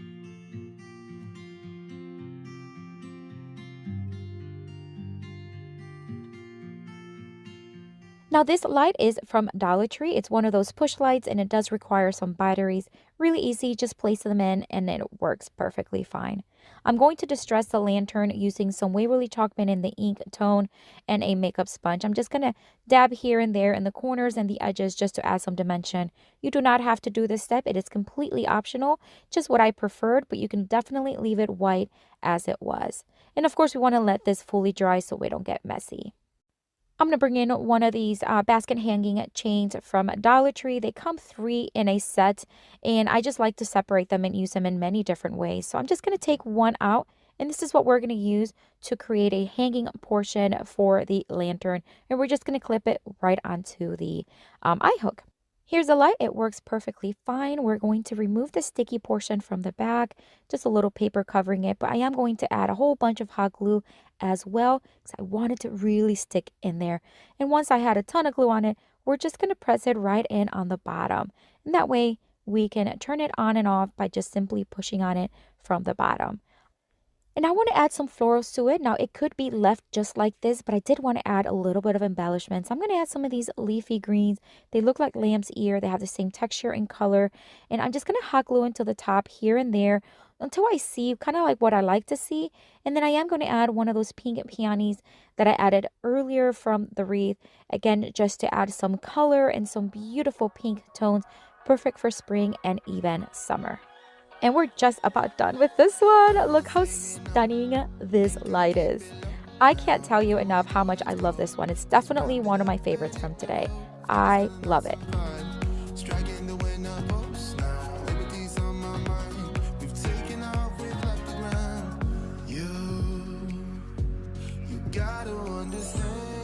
This next spring craft, I'm going to start with this Target Dollar Spot crate. I love finding these because they're just so good quality, a good size. Now for the sides, I want to stain it. I'm going to use the brown tone glaze from Rust-Oleum. This is just going to add as a stain, and it's water based, so it has no strong scents, and it dries really quickly because it's not oil based. I'm just going to wipe it on and then remove any excess as needed. For the rest of the crate, I'm going to dry brush some white paint. This is Rust-Oleum chalked paint in the linen white, and I'm just going to do like a heavy dry brush, and I'm going to do it in the front, the back, as well as the inside and each side. I decided to add a stencil to the front and the back. Now this stencil is from A Maker Studio. They have reusable mesh stencils, and I'm just going to add the little bunny portion of it. I'm not looking for perfection because I am going to heavily distress it, but I am going to have a link down below in the description box where you can find these stencils and all the other supplies, and that way you can get them if you'd like. I did the stencil in the front and the back, and then I'm just going to distress everything to smooth it out and make it look like it all belonged together. In the front, I'm going to use my electric sander because I do want it to have a very distressed, almost faded look so that it looks like it belonged to the crate all the way from the beginning.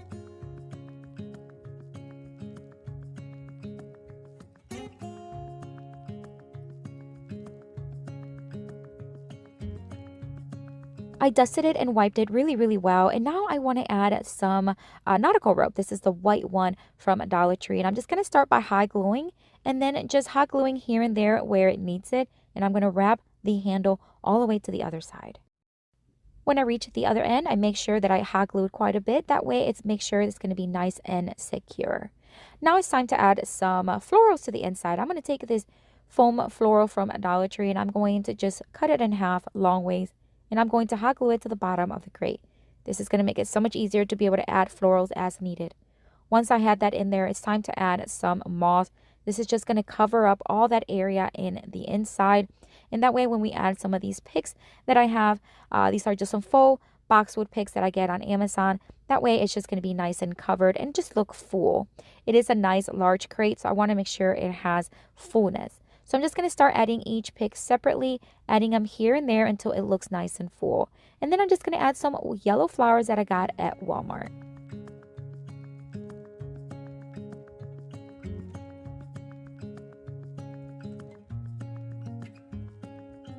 And we're just about done with this one. Another beautiful, I love the yellow tone. I love yellow for spring and summer. I just think it just adds such a vibrant color and feel to any room. This one's definitely a beautiful one.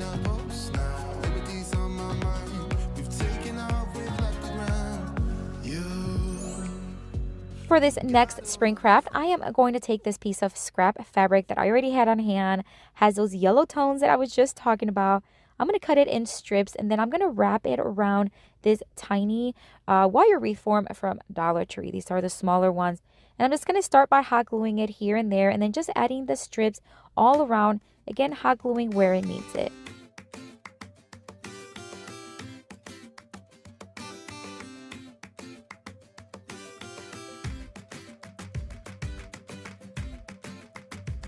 Now I'm just going to cut off any frays here and there just to clean it off.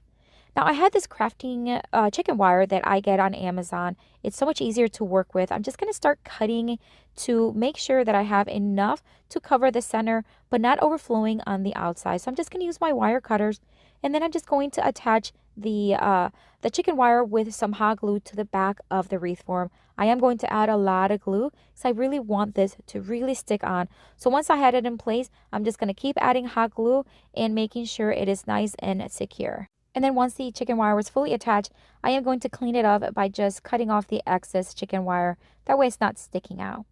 Then I'm going to add some nautical rope. This is the brown tone one, and I'm just going to hot glue it to the back, kind of like to the back and to the side. That way it kind of has a nice rounded look. And hot glue was plenty sufficient because it's not heavy at all. And then I want to add some florals. These florals are also yellow to complement the nice beautiful color on the fabric.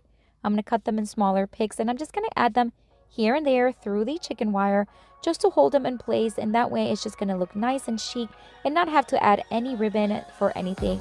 It's just going to be held by the chicken wire. And that's it for this one. Such a beautiful wreath. It's small, but boy is it beautiful.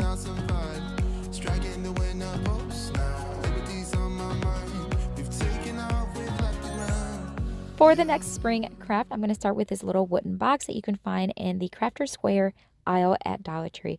I'm going to crisscross 2 lines from corner to corner on the bottom, and I'm going to drill a hole right in the center where those lines meet. Then I'm going to drill a hole on a small dowel that I got. This one is from Walmart, but they do have similar ones at Dollar Tree. Very carefully, I'm going to drill this hole. I'm going very slow because I want to make sure that I'm not going to hurt my hand. I'm then going to add a screw right through the inside of the box, through the hole and into the dowel, and then just screw it in. We're going to create a little topiary with this box, this dowel, as well as a terracotta pot from Dollar Tree. Now I am going to add some hot glue to the inside of the box and some floral foam because we are going to add some flowers here in just a few. Then we're going to move on to the terracotta pot. We're going to add some pieces of the same floral foam, just pushing it here and there because I want to make sure that I have enough to place the dowel in. I'm going to paint the box in this beautiful white. This is Rust-Oleum chalk paint in the linen white. And I'm just going to do the outside of the box and a little bit of the inside. And then once that was dry, I'm just going to press the dowel inside of the foam to keep it nice and snug in there. Then we're going to cover it up, that foam, using some moss. I'm going to hot glue it here and there. This moss is from Dollar Tree. It's going to cover it up and just add a little bit more of a spring summer feel. These sunflowers are from Dollar Tree. I'm just going to cut off the excess stem and press one towards the left side of that bottom pot. And then I'm going to add another sunflower to the top box towards the right side of the box to kind of keep it in contrast from the bottom one. I'm going to add some extra leafy greens just to add fullness. And that's about it for this one. I gotta tell you, it is definitely one of my favorites. They're all my favorites. Who am I kidding? I just love this one. I think it's so easy, so simple to make. We're going to start with these Dollar Tree pods. They're terracotta pods. They come 2 in a pack, and these are these larger ones because they do have smaller ones. I'm going to grab one of them, and I'm going to give it 1 coat of Waverly chalk paint in the white. All right, so now my terracotta pot is nice and dry. I'm going to place the little bunny right in the front, and it is perfect size. I love it. I'm going to place one of these foam balls from Dollar Tree right inside. I'm going to hot glue it to make sure that it's not going to come off and just whoop right inside. Then I'm going to take some of these dowels that I already had on hand. I'm going to use 3 of them. And these beautiful 6-pack eggs that you can find at Dollar Tree currently. They have some speckles, and I love the colors that they already have, so I'm not going to do anything to them. I am going to whiten the little hole that's underneath them using the tip of my hot glue gun. Then I'm going to add some glue and add each dowel. Then I'm going to cut each dowel because I want the eggs to look like a flower arrangement almost. So I'm going to cut them to where ones are taller on the back and then work my way down to smaller size. And I'm going to do that with all of them. So as you can tell, I did stagger the colors so they complement each other well, and they're not going anywhere. All right, so now I'm going to add some of this moss. This is just from Dollar Tree. I am going to place it here and there in the base of the pot. That way we can hide the foam ball. And we're just a little bit goes a long way. Now this faux grassy picks I did get on Amazon. I have them always on hand. I love using them. And I'm just going to start placing them here and there all around the eggs.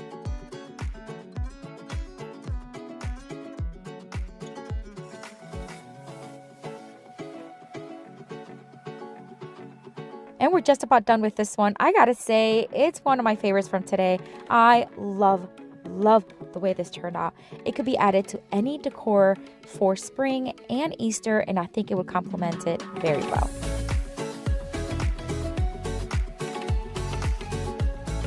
All right, at Dollar Tree, they have these cute little ornament eggs that I found. They come 10 in a pack. I brought them home, and I'm going to use 6 of them today because we're going to make a cute vertical Easter sign. I'm going to give each one coat of Waverly chalk paint in the white.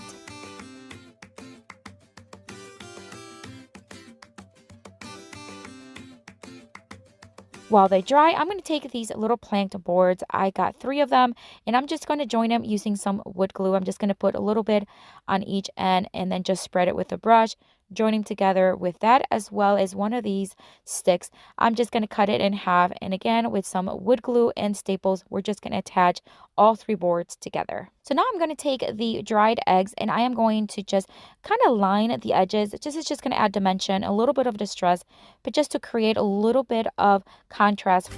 And then I'm just going to place them one in each egg, and that way we can spell out the word Easter with alternating color tones. All right, so now that I have the letters on each egg, I am going to spread them out so it spells the word Easter and just hot glue them in place. If you notice, I did not cover the little holes on each egg because I wanted to add a little bow to each. So I'm just going to use one of this lacy ribbon from Dollar Tree, and I'm going to make 6 little tiny bows. Very simple, and then just cut off the excess, and then that way we can cover up the hole. And we're just about done with this one. I hot glued each little bow on top of each letter. You can add anything else to the sign, but I wanted to keep it on the simple side. I love it. It is such a tall sign, and it's so cute. I think it will look great in any decor.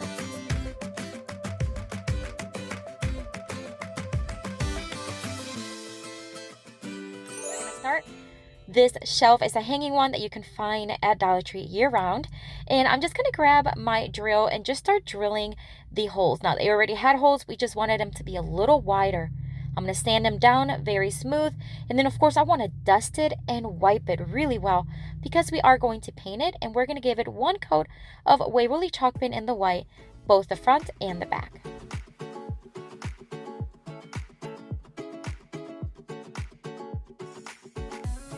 The board does not need to be sanded after it's painted. However, if you sand it very smooth and lightly, oh boy, it makes a big difference. So smooth. I'm going to wipe it down really well, and then we're going to bring in a rope. This is one of their thinner ones. I have found that Dollar Tree often carries a thicker and a thinner one. So this is one of the thinner ones.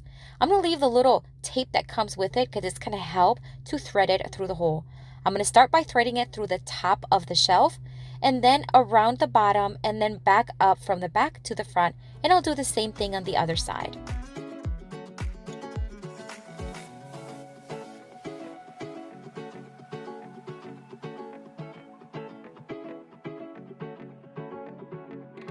Once I had the rope on both sides, I'm just going to now try to measure and see how long I want the rope to be. This is going to be a shelf for the wall, so I'm just going to lay on my table just as if it would be on the wall. Once I had it where I wanted, I'm just going to grab and bundle the top, and then just take another piece of the same nautical rope and roll it around, hot gluing as much as I can.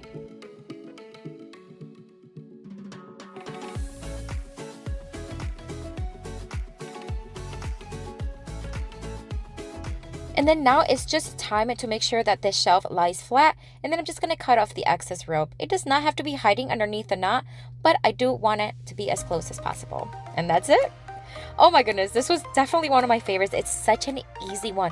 You can even make 2 or 3 and hang them together. That would be beautiful.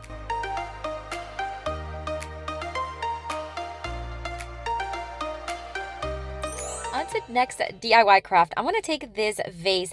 It is glass, and I got it at Target Dollar Spot, but Dollar Tree does have a lot of glass vases that this can be done too.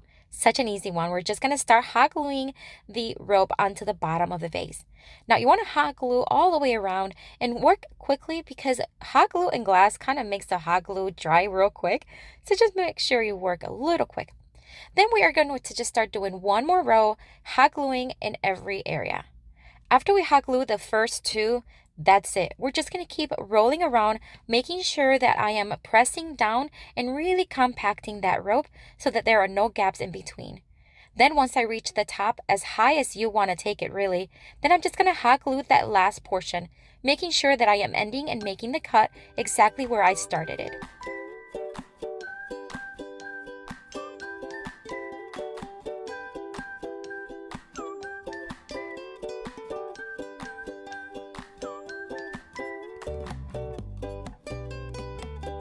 Because summertime is approaching, I am going to use some summer decor. I'm going to use these sticks that look like driftwood. I find these at Dollar Tree during the summer. They're really cool to work with. I'm just going to hot glue a couple of them to the front in a V shape. Make sure that the front is exactly the opposite side of where the cut rope is. Then I'm going to add some seashells that you can find at Dollar Tree as well. Of course, you can always customize it to Christmas or fall or any other season or holiday you want. So I'm just going to hot glue them in place.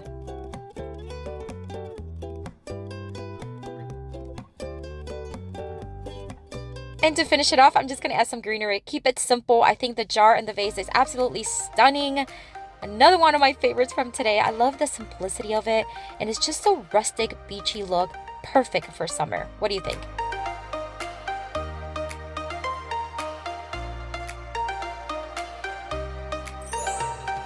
For the next Dollar Tree DIY craft, I'm going to take one of their wood rounds that you can find year-round. I'm going to remove the jute string, and then I'm going to give it one coat of Waverly chalk paint in the linen white, and of course, let it fully dry. Then we're going to bring in my sanding block again. This is just to lightly soften it. It just has such a smooth finish when you do this. Wipe it well, make sure there's no dust, and then we're going to bring in several ropes. I am going to remove the little plastic end to it on this one. Now I'm just going to start hot gluing all around the perimeter of the wood round. I'm going to do 3 stacks of the brown rope. I had the rope stacked 3 times. I'm going to cut off the excess, and then we're going to add some of this white nautical rope, again from Dollar Tree. I'm going to make sure that I am starting exactly where I ended the last rope, and I'm just going to glue 2 rows.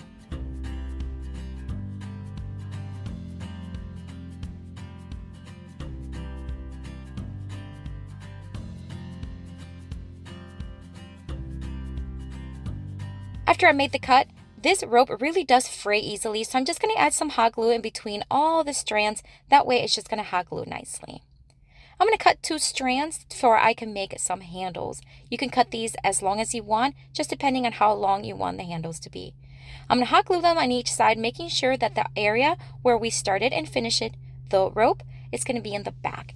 And then I did the same thing on the other side. Look how beautiful this looks. Tell me this would not be perfect really for any season, but for summer it's absolutely gorgeous.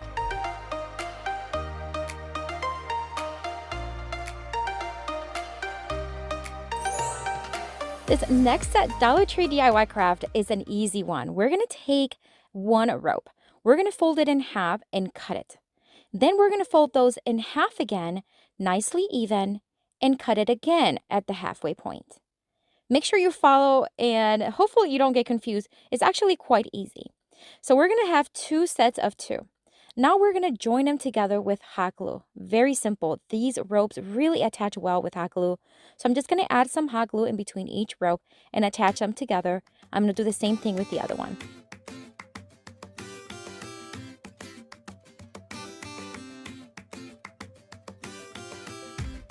Now that I have that one piece, I am going to fold it in half and I'm going to cut it again. Now with this piece, we are going to create one curtain holder, and with the other one, we'll create the second one. This is the leftover string that came with the hanging shelf that we used earlier. I'm just going to cut it in half so that we can use for both. I'm also going to cut a small little piece. It's about 7 or 8 inches long. Now I'm going to loop it and then join only the bottom portion. I'd say about 3 inches at the bottom. And then I'm going to attach the string with a little bit of hot glue way at the bottom. I'm going to do the same thing with the other one. Now I want you to pay attention, and if you need to pause, you can. We're going to join these 2 together, crisscrossing them, so making sure that one loop is facing one way and then the other one the other way. Then we're going to thread each end through each loop and then pull, just like that. It's going to create this cute nautical knot style. Now that we have everything attached, we're just going to wrap the ends with the remaining string, just adding a little bit of hot glue here and there. And we're going to make sure that we leave about a 1/2 inch of the rope showing in the ends. And we'll do that on the other end as well.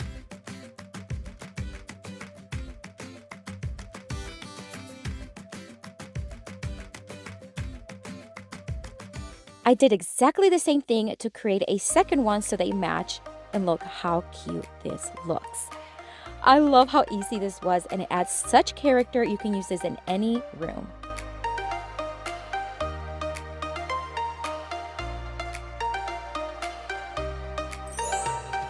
For this next Dollar Tree DIY craft, I'm going to take this wreath form from Dollar Tree. You see these all the time there. Now, I want to cut this in half. So what I'm going to do is I'm going to make 2 knots using jute string. I'm just going to tie them next to each other, leaving about 2 inches in between. This wreath form was not quite round enough for a regular wreath, although we could have made it work. But the way I'm going to do it is we're going to split in half and then we're going to add some rope at the end. And we'll show you how to do that. Now that I have both ends tied, I'm just going to cut it right in between. These shears I do have on my Amazon store, which is always linked down below in the description box. So if you want to check it out, it is linked there. I'm going to take 2 pieces of rope. One is just going to hang on the same direction as the wreath form. The other one is going to attach everything together.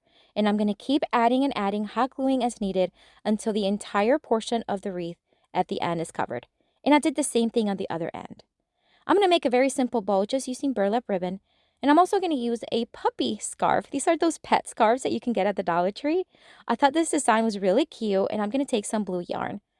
I'm just going to fold it into like just a little 2-inch piece, and then I'm just going to loop it like an awareness ribbon and then scrunch it in the middle, tying it in the center with some yarn. Then we're just going to hot glue everything together towards the bottom, but a little bit more towards the left.